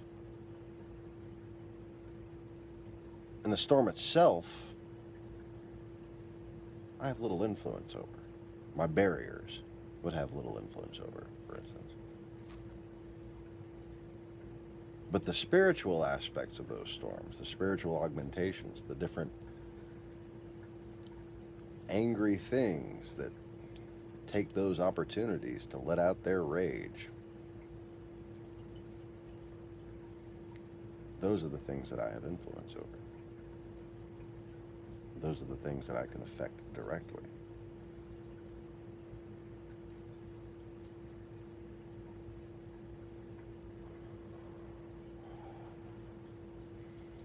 So the natural processes of a brain.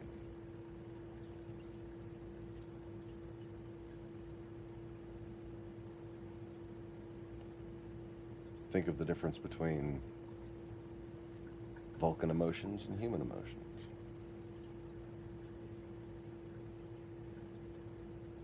And I don't mean the human emotions that are presented on Star Trek, because usually the human emotions presented on Star Trek are completely rational. However, in real life, human emotions often aren't. People often get,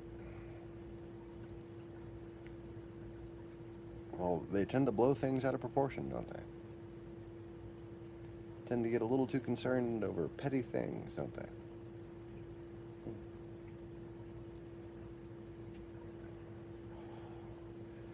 But now there are some things legitimate, rational reasons to get angry, rational reasons to be sad, rational reasons even to be complacent. It's when those reasons don't exist and the feeling is there despite reasons to the contrary that you have a demon on your hands or that you have some sort of demonic influence at work.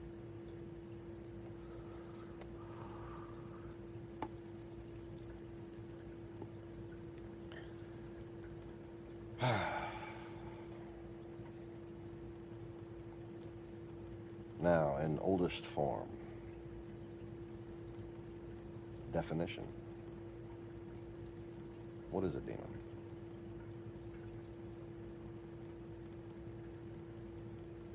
Well, I refer to them logically as program originators.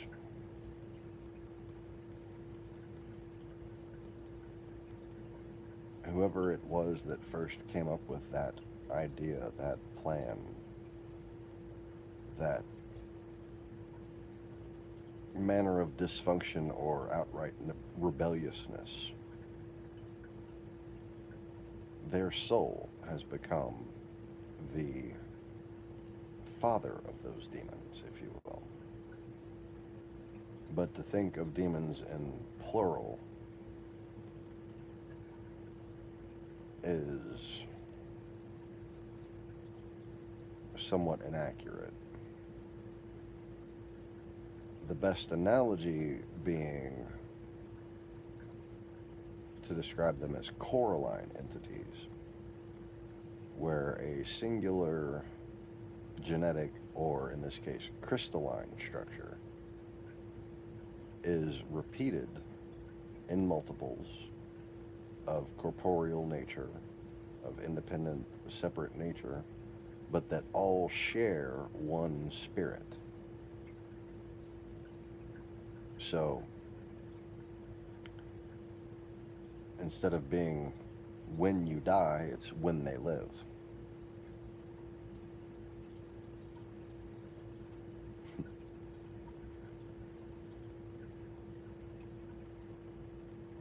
It's numerous occurrences of the same entity with a disregard for temporal linearity.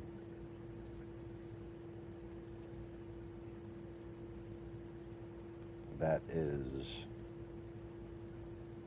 basically resonated through some mineral form. That mineral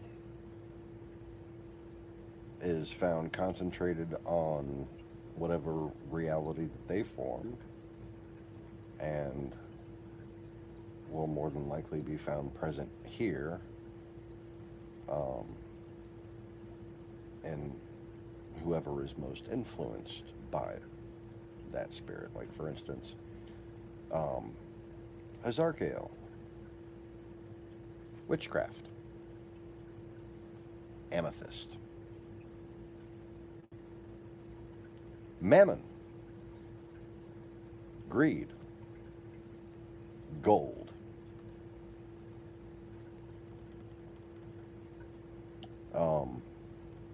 Lucifer, perfection, diamond.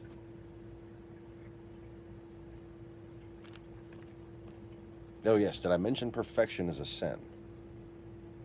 The idea of perfection, striving for perfection.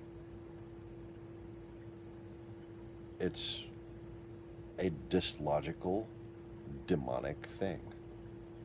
And it's ultimately self-destructive, because it leads to, everything from xenophobia to depression.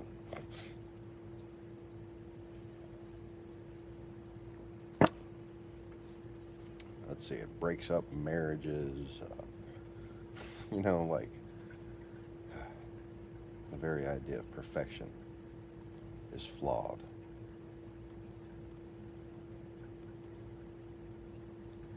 Anyways,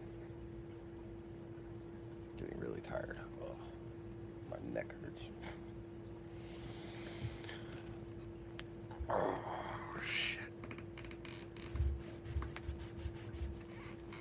Anyways, anybody got any questions or comments or anything? There was one piece of logic. That was the whole reason why I called this video Logic. And I don't think I managed to discuss it. How logical is that?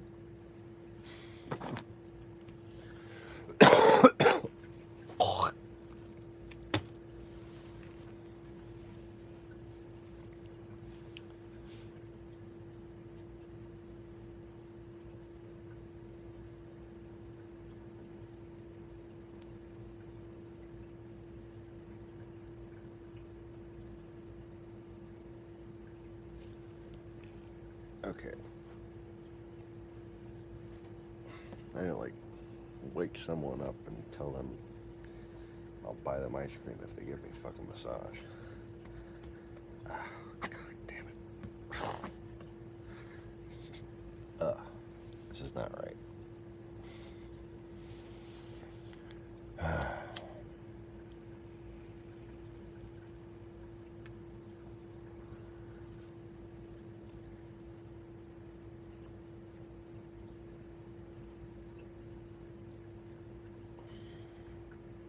Anybody say anything? Did I miss it?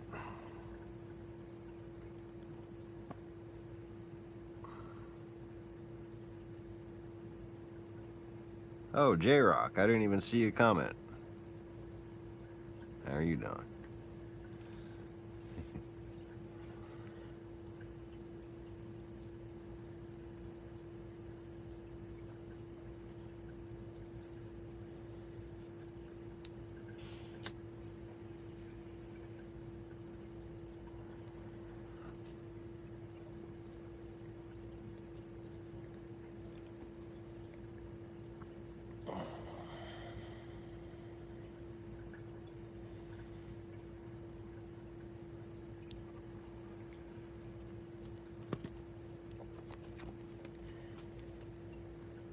Anyways. Logic.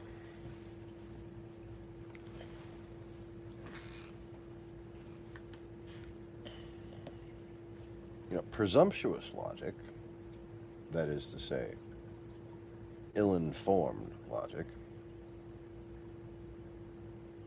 would think that, or would dictate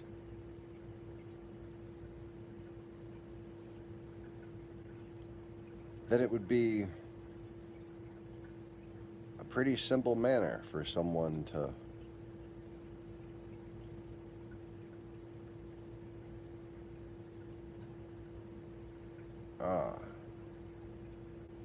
prove that they weren't Jesus, you know?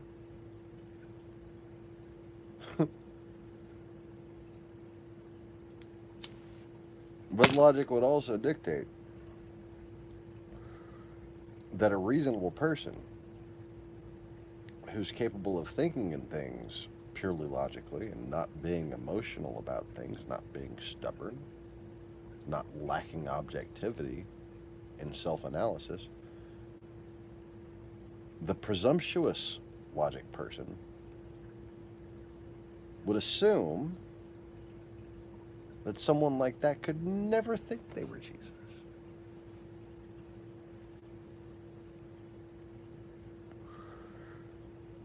And such a person, if they had no faith at all,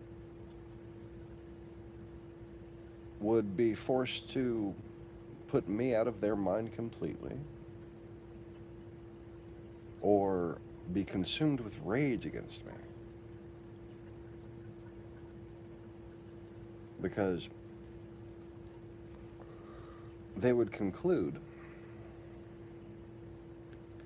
that because I'm a logical person, I can't actually believe that I am who I say I am.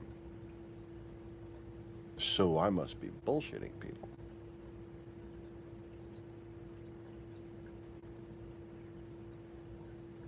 The scar on my side is not bullshit.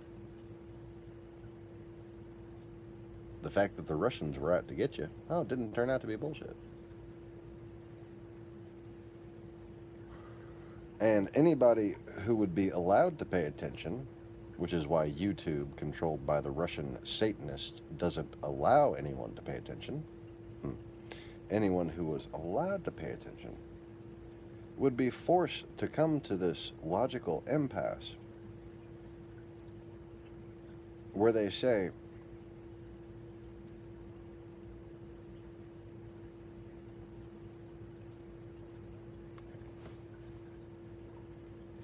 he's wrong about his own identity, but somehow he knew the fucking Russians were coming, when most of our intelligence agencies didn't.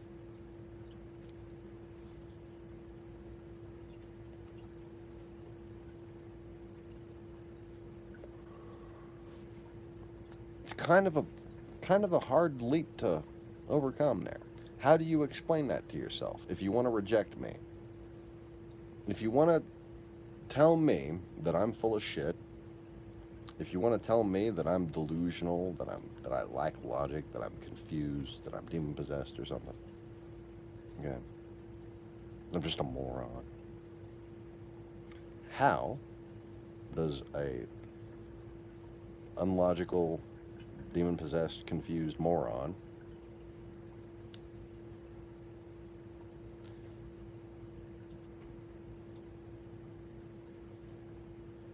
somehow manage to be the only person who effectively perceives the Russian psychological warfare campaign against this country?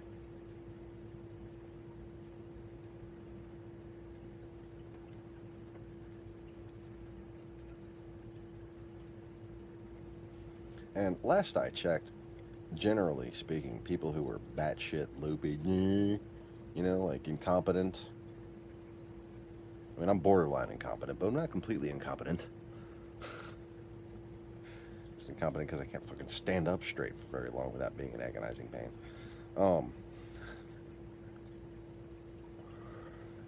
But aside from that, I'm a basically competent person.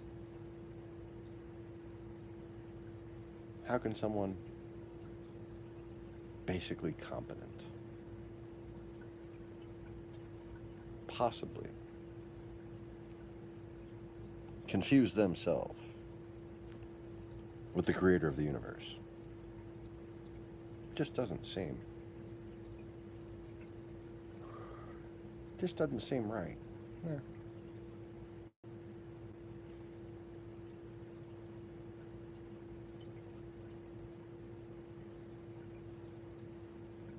Tell you what I remember. As far as that whole creating the universe thing. I remember the people that you learn about as gods of ancient times.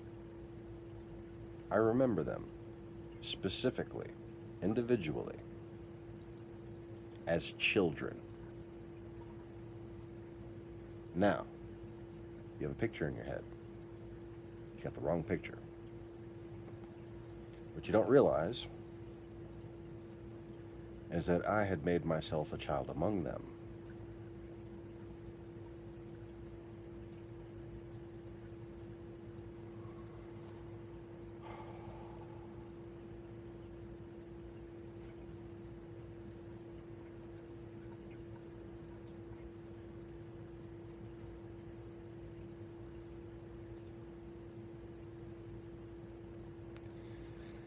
And in a lot of ways, I was the odd man out.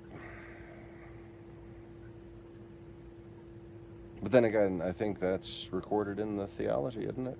That Poseidon might have been secretly the reincarnate father of Kronos.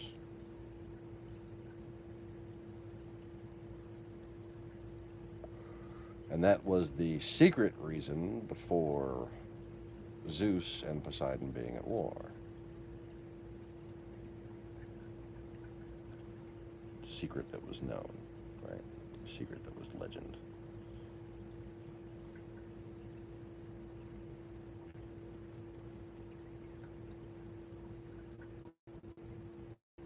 But it's funny how I remember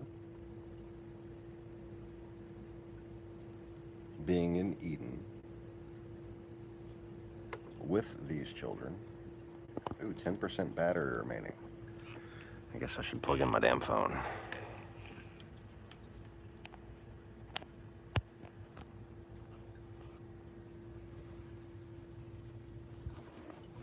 And we're gonna be sitting like that now.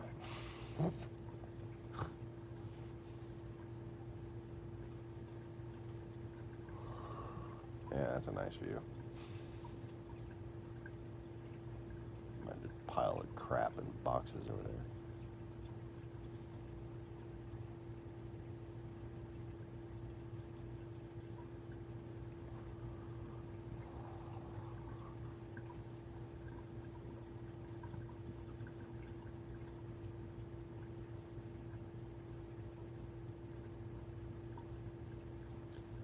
But anyways,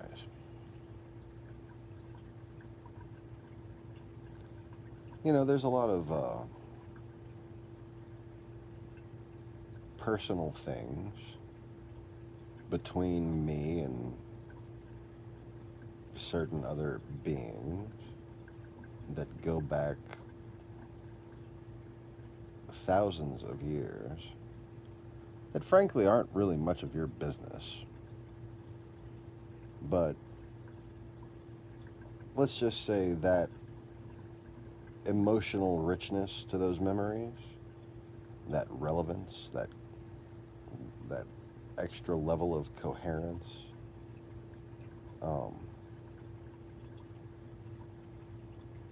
to me makes it all the more plausible and makes it a lot less likely that it could possibly be something I'm just imagining. For fuck's sake, really? How? Oh, damn.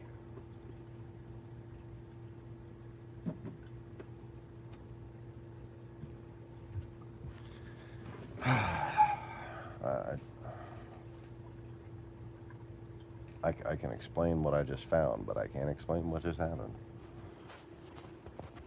What I just found was the air hose that I have in a tank that I'm shutting down just to keep the rocks alive in it, was somehow disconnected at the adjuster from both sides, and the adjuster was sitting there lying on the ground in between both ends of the air hose. Now I could see it getting yanked off and the adjuster being on one side of the air hose, but how the fuck do you get the adjuster lying in there in the middle and it's taken off of both sides? Unless somebody...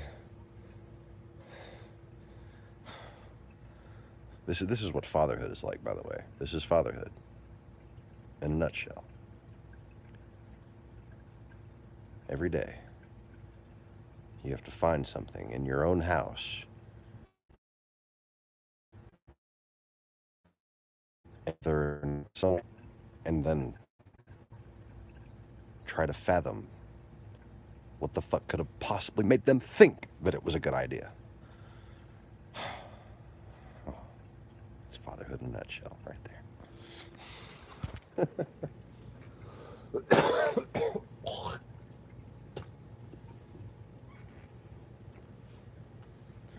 But then again, that's fatherhood too.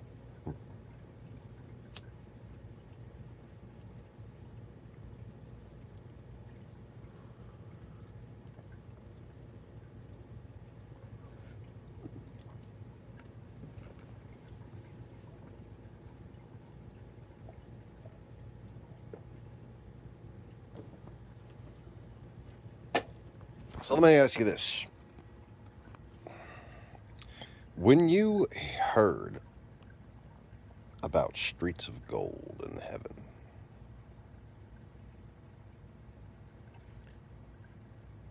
did you think that was kind of weird?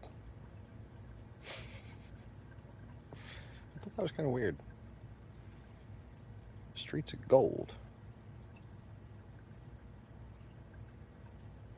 Gold. That thing that greedy people like. For some reason, God wants his streets made out of them.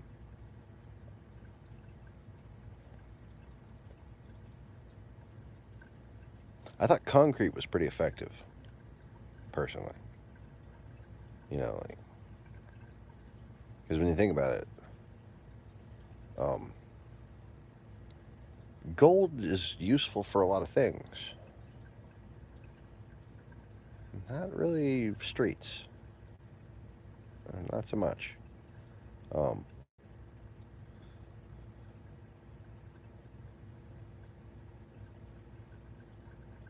yeah, well, that's all in the evangelical, and I think it's actually in one of the Paul books in Galatians or something like that.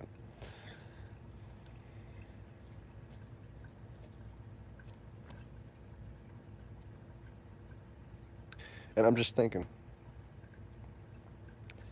according to everything that I know inherently, like my innate wisdom, the only place that should be a heaven with gold as a theme is for people who've managed to worship gold or some god that has to do with gold or, oh yeah, mammon.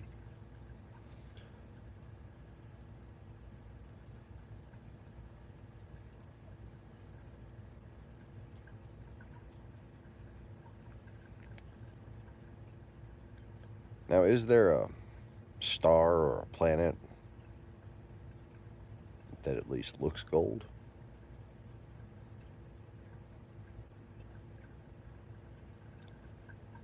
Now, does that seem like a nice place?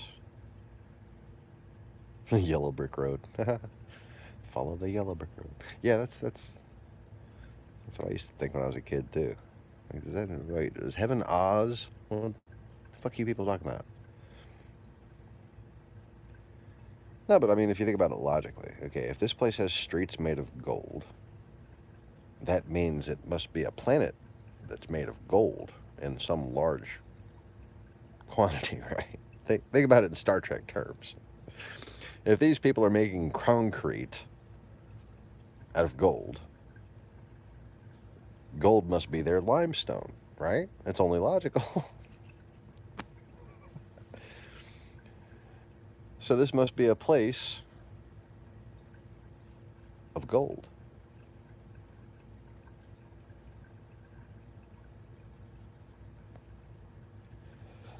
Now, I know that NASA says that Venus is like sulfur and iron borate.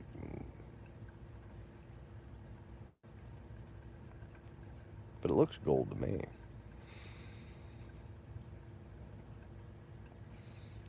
And I'm just painting a funny metaphor here, but it might be true. I would suspect that there's a much more sophisticated realm, sort of like a Ferengi homeworld, and that's where your actual Mogadites and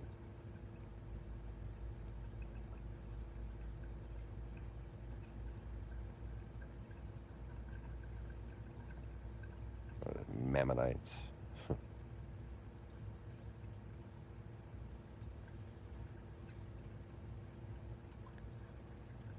That's where their souls would travel to when they die.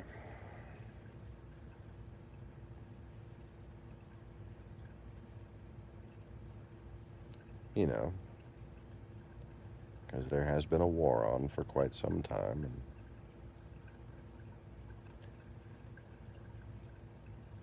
And not everybody obeys the rules when there's a rebellion.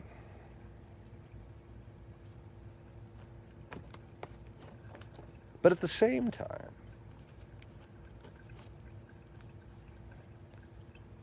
in, say, the mind of a child, and just to reiterate, there is nothing more powerful than childlike magic. In the mind of a child, Venus looks gold. And so does Saturn, doesn't it?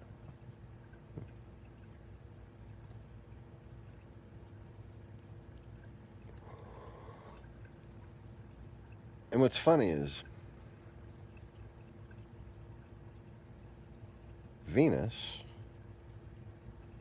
we're taught by science, is like a hell.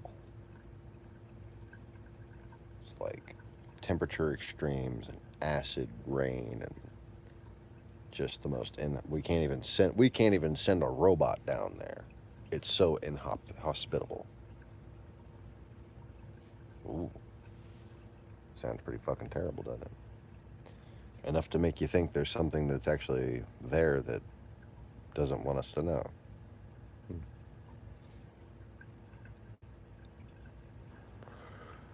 And then Saturn.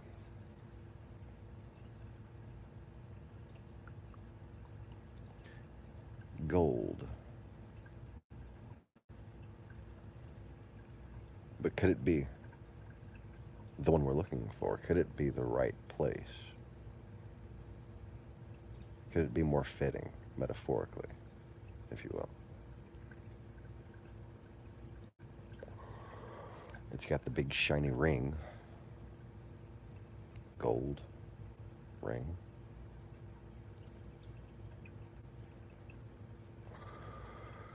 And then, of course,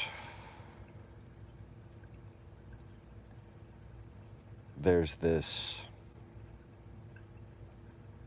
weird dream that got mused that multiple people have had of Saturn not being gaseous, but being of sand dunes. And more like as it was depicted, as silly as it is, on the movie Beetlejuice, than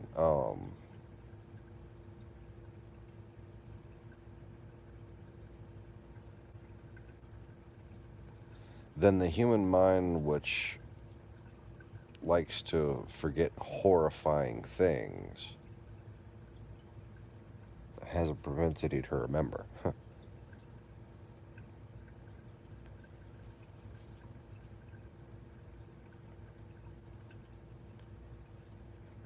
In Saturn, the reality, not the perceived planetoid,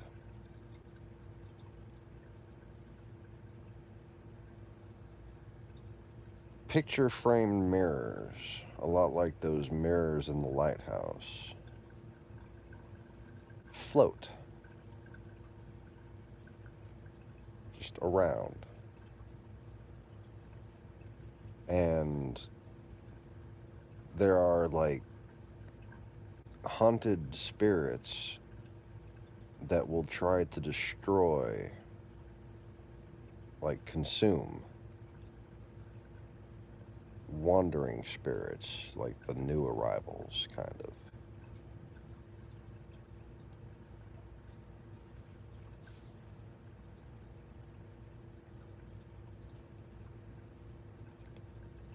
And it's like an ultimate future hellscape, if you will. Like if you fast forwarded Earth into a time where humans managed to ascend but still annihilate themselves, and everyone was just floating around in a two-dimensional fractal of a reality, and they couldn't interact with each other. All they could do is basically victimize those who have essence, the three-dimensional essence that they lack. And they're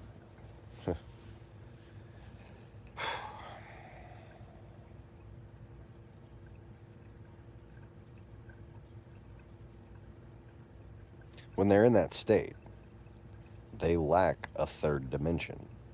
And I don't know how easy it is for a human being to imagine that, but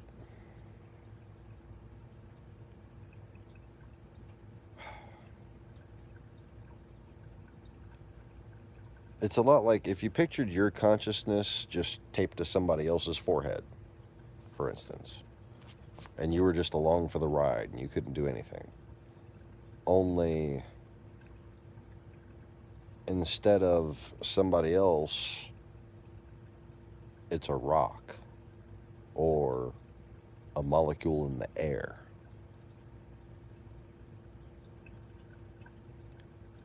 And there's no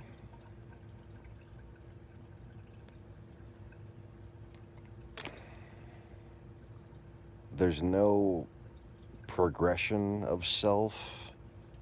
There's no temporal experience.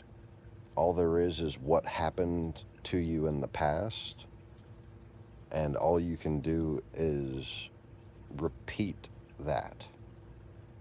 And in order to avoid getting sucked into one of those traps, you have to, like, not um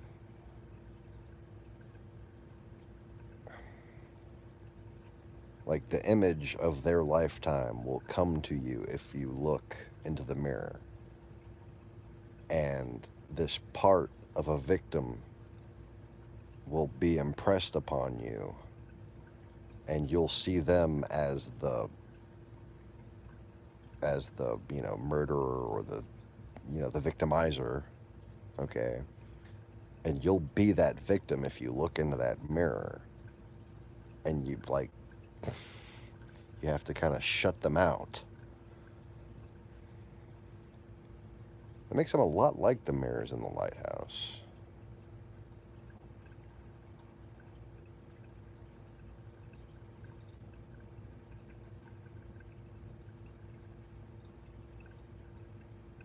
But anyways,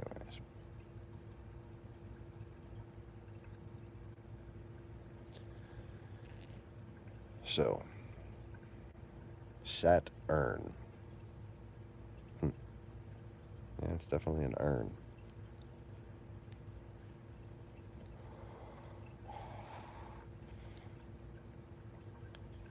And basically, people who are attached to people who are there, um,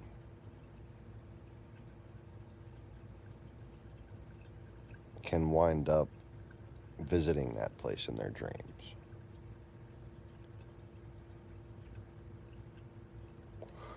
And now I don't know what most people who have told me that they've seen this place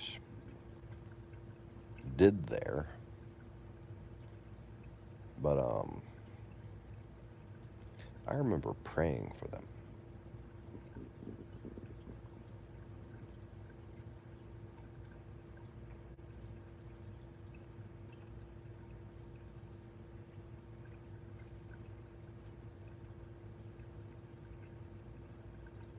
Like I wanted the power to change it all. Like I wanted it to all be changed.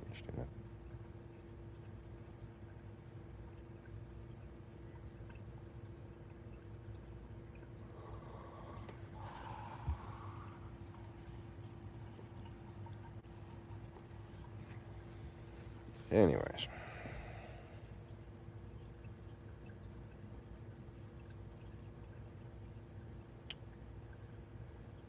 Very hard to remember dreams, that's for sure.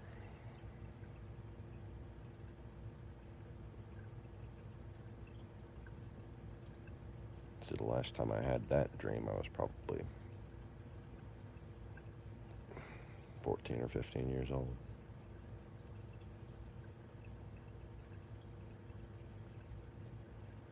That was a lot of hair ago. Anyways. So it's getting about that time. I'm going to go ahead and wrap up the broadcast.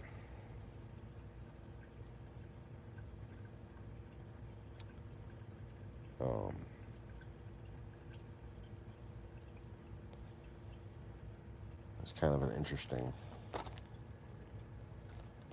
turn in the subject line from logic to fucking crazy two-dimensional spirit mirrors on Saturn. That's not really logical. But then, someone who had convinced themselves of a delusion would be incapable of acknowledging just how unlogical that situation is.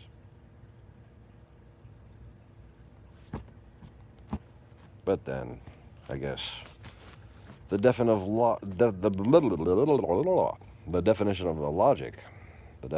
logic itself comes into question when one considers the level of metaphysics involved. So if someone were inclined towards the metaphysical side of science and more along the lines of acknowledging spirit and just trying to figure it out, I'm sure they could find quite a few reasons for such a place to exist. But where all logic fails is what that place has to do with Saturn, the point of light in the sky. But now, from my own observation, that point of light in the sky isn't what you people think it is. Not even close. And the place that I'm talking about that it represents, it's more of a apparition of the ruler of it than the actual place itself. So the God that manifests that place, or the child of God that manifests that place. In this instance, it would be Terry, or Gabriel, or Hades. Ah, the moon.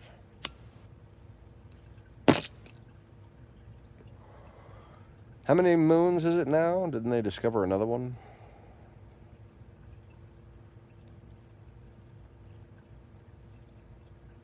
I mean, all that time, there's another moon. Missed it.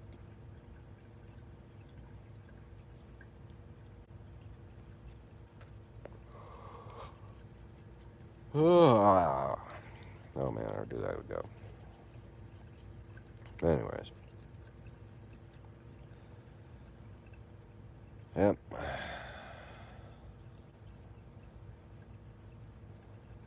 The moons could be the Dark Muses, or the children of Hades and Persephone.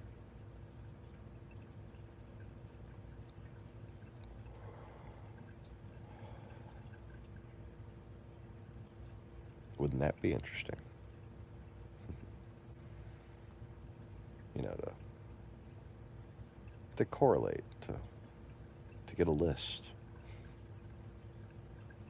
If one could be found, anyways. So that's going to be all for tonight. Thanks for hanging out and chatting, and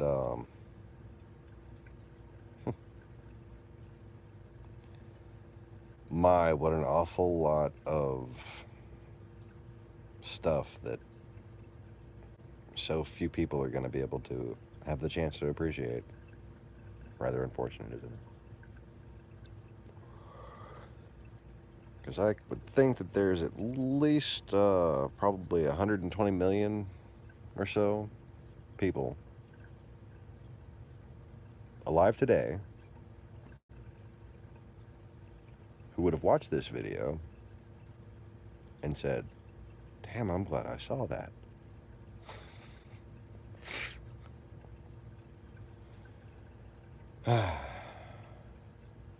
But I'm sure there's a lot of people who would just find it really fucking annoying.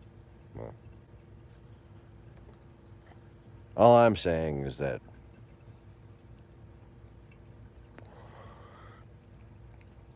YouTube decided that the 120 million people who wanted to see it, or who would have wanted to see it, or who would have wanted to at least know that I was back and that I had a plan to make things better, YouTube decided that all those people can go fuck themselves. Thanks, YouTube. Anyways, that's going to be all for now. Y'all take it easy. Don't take it all. Don't forget to click the like button and share and blah, blah, blah, blah. Peace. Gonna actually end it there.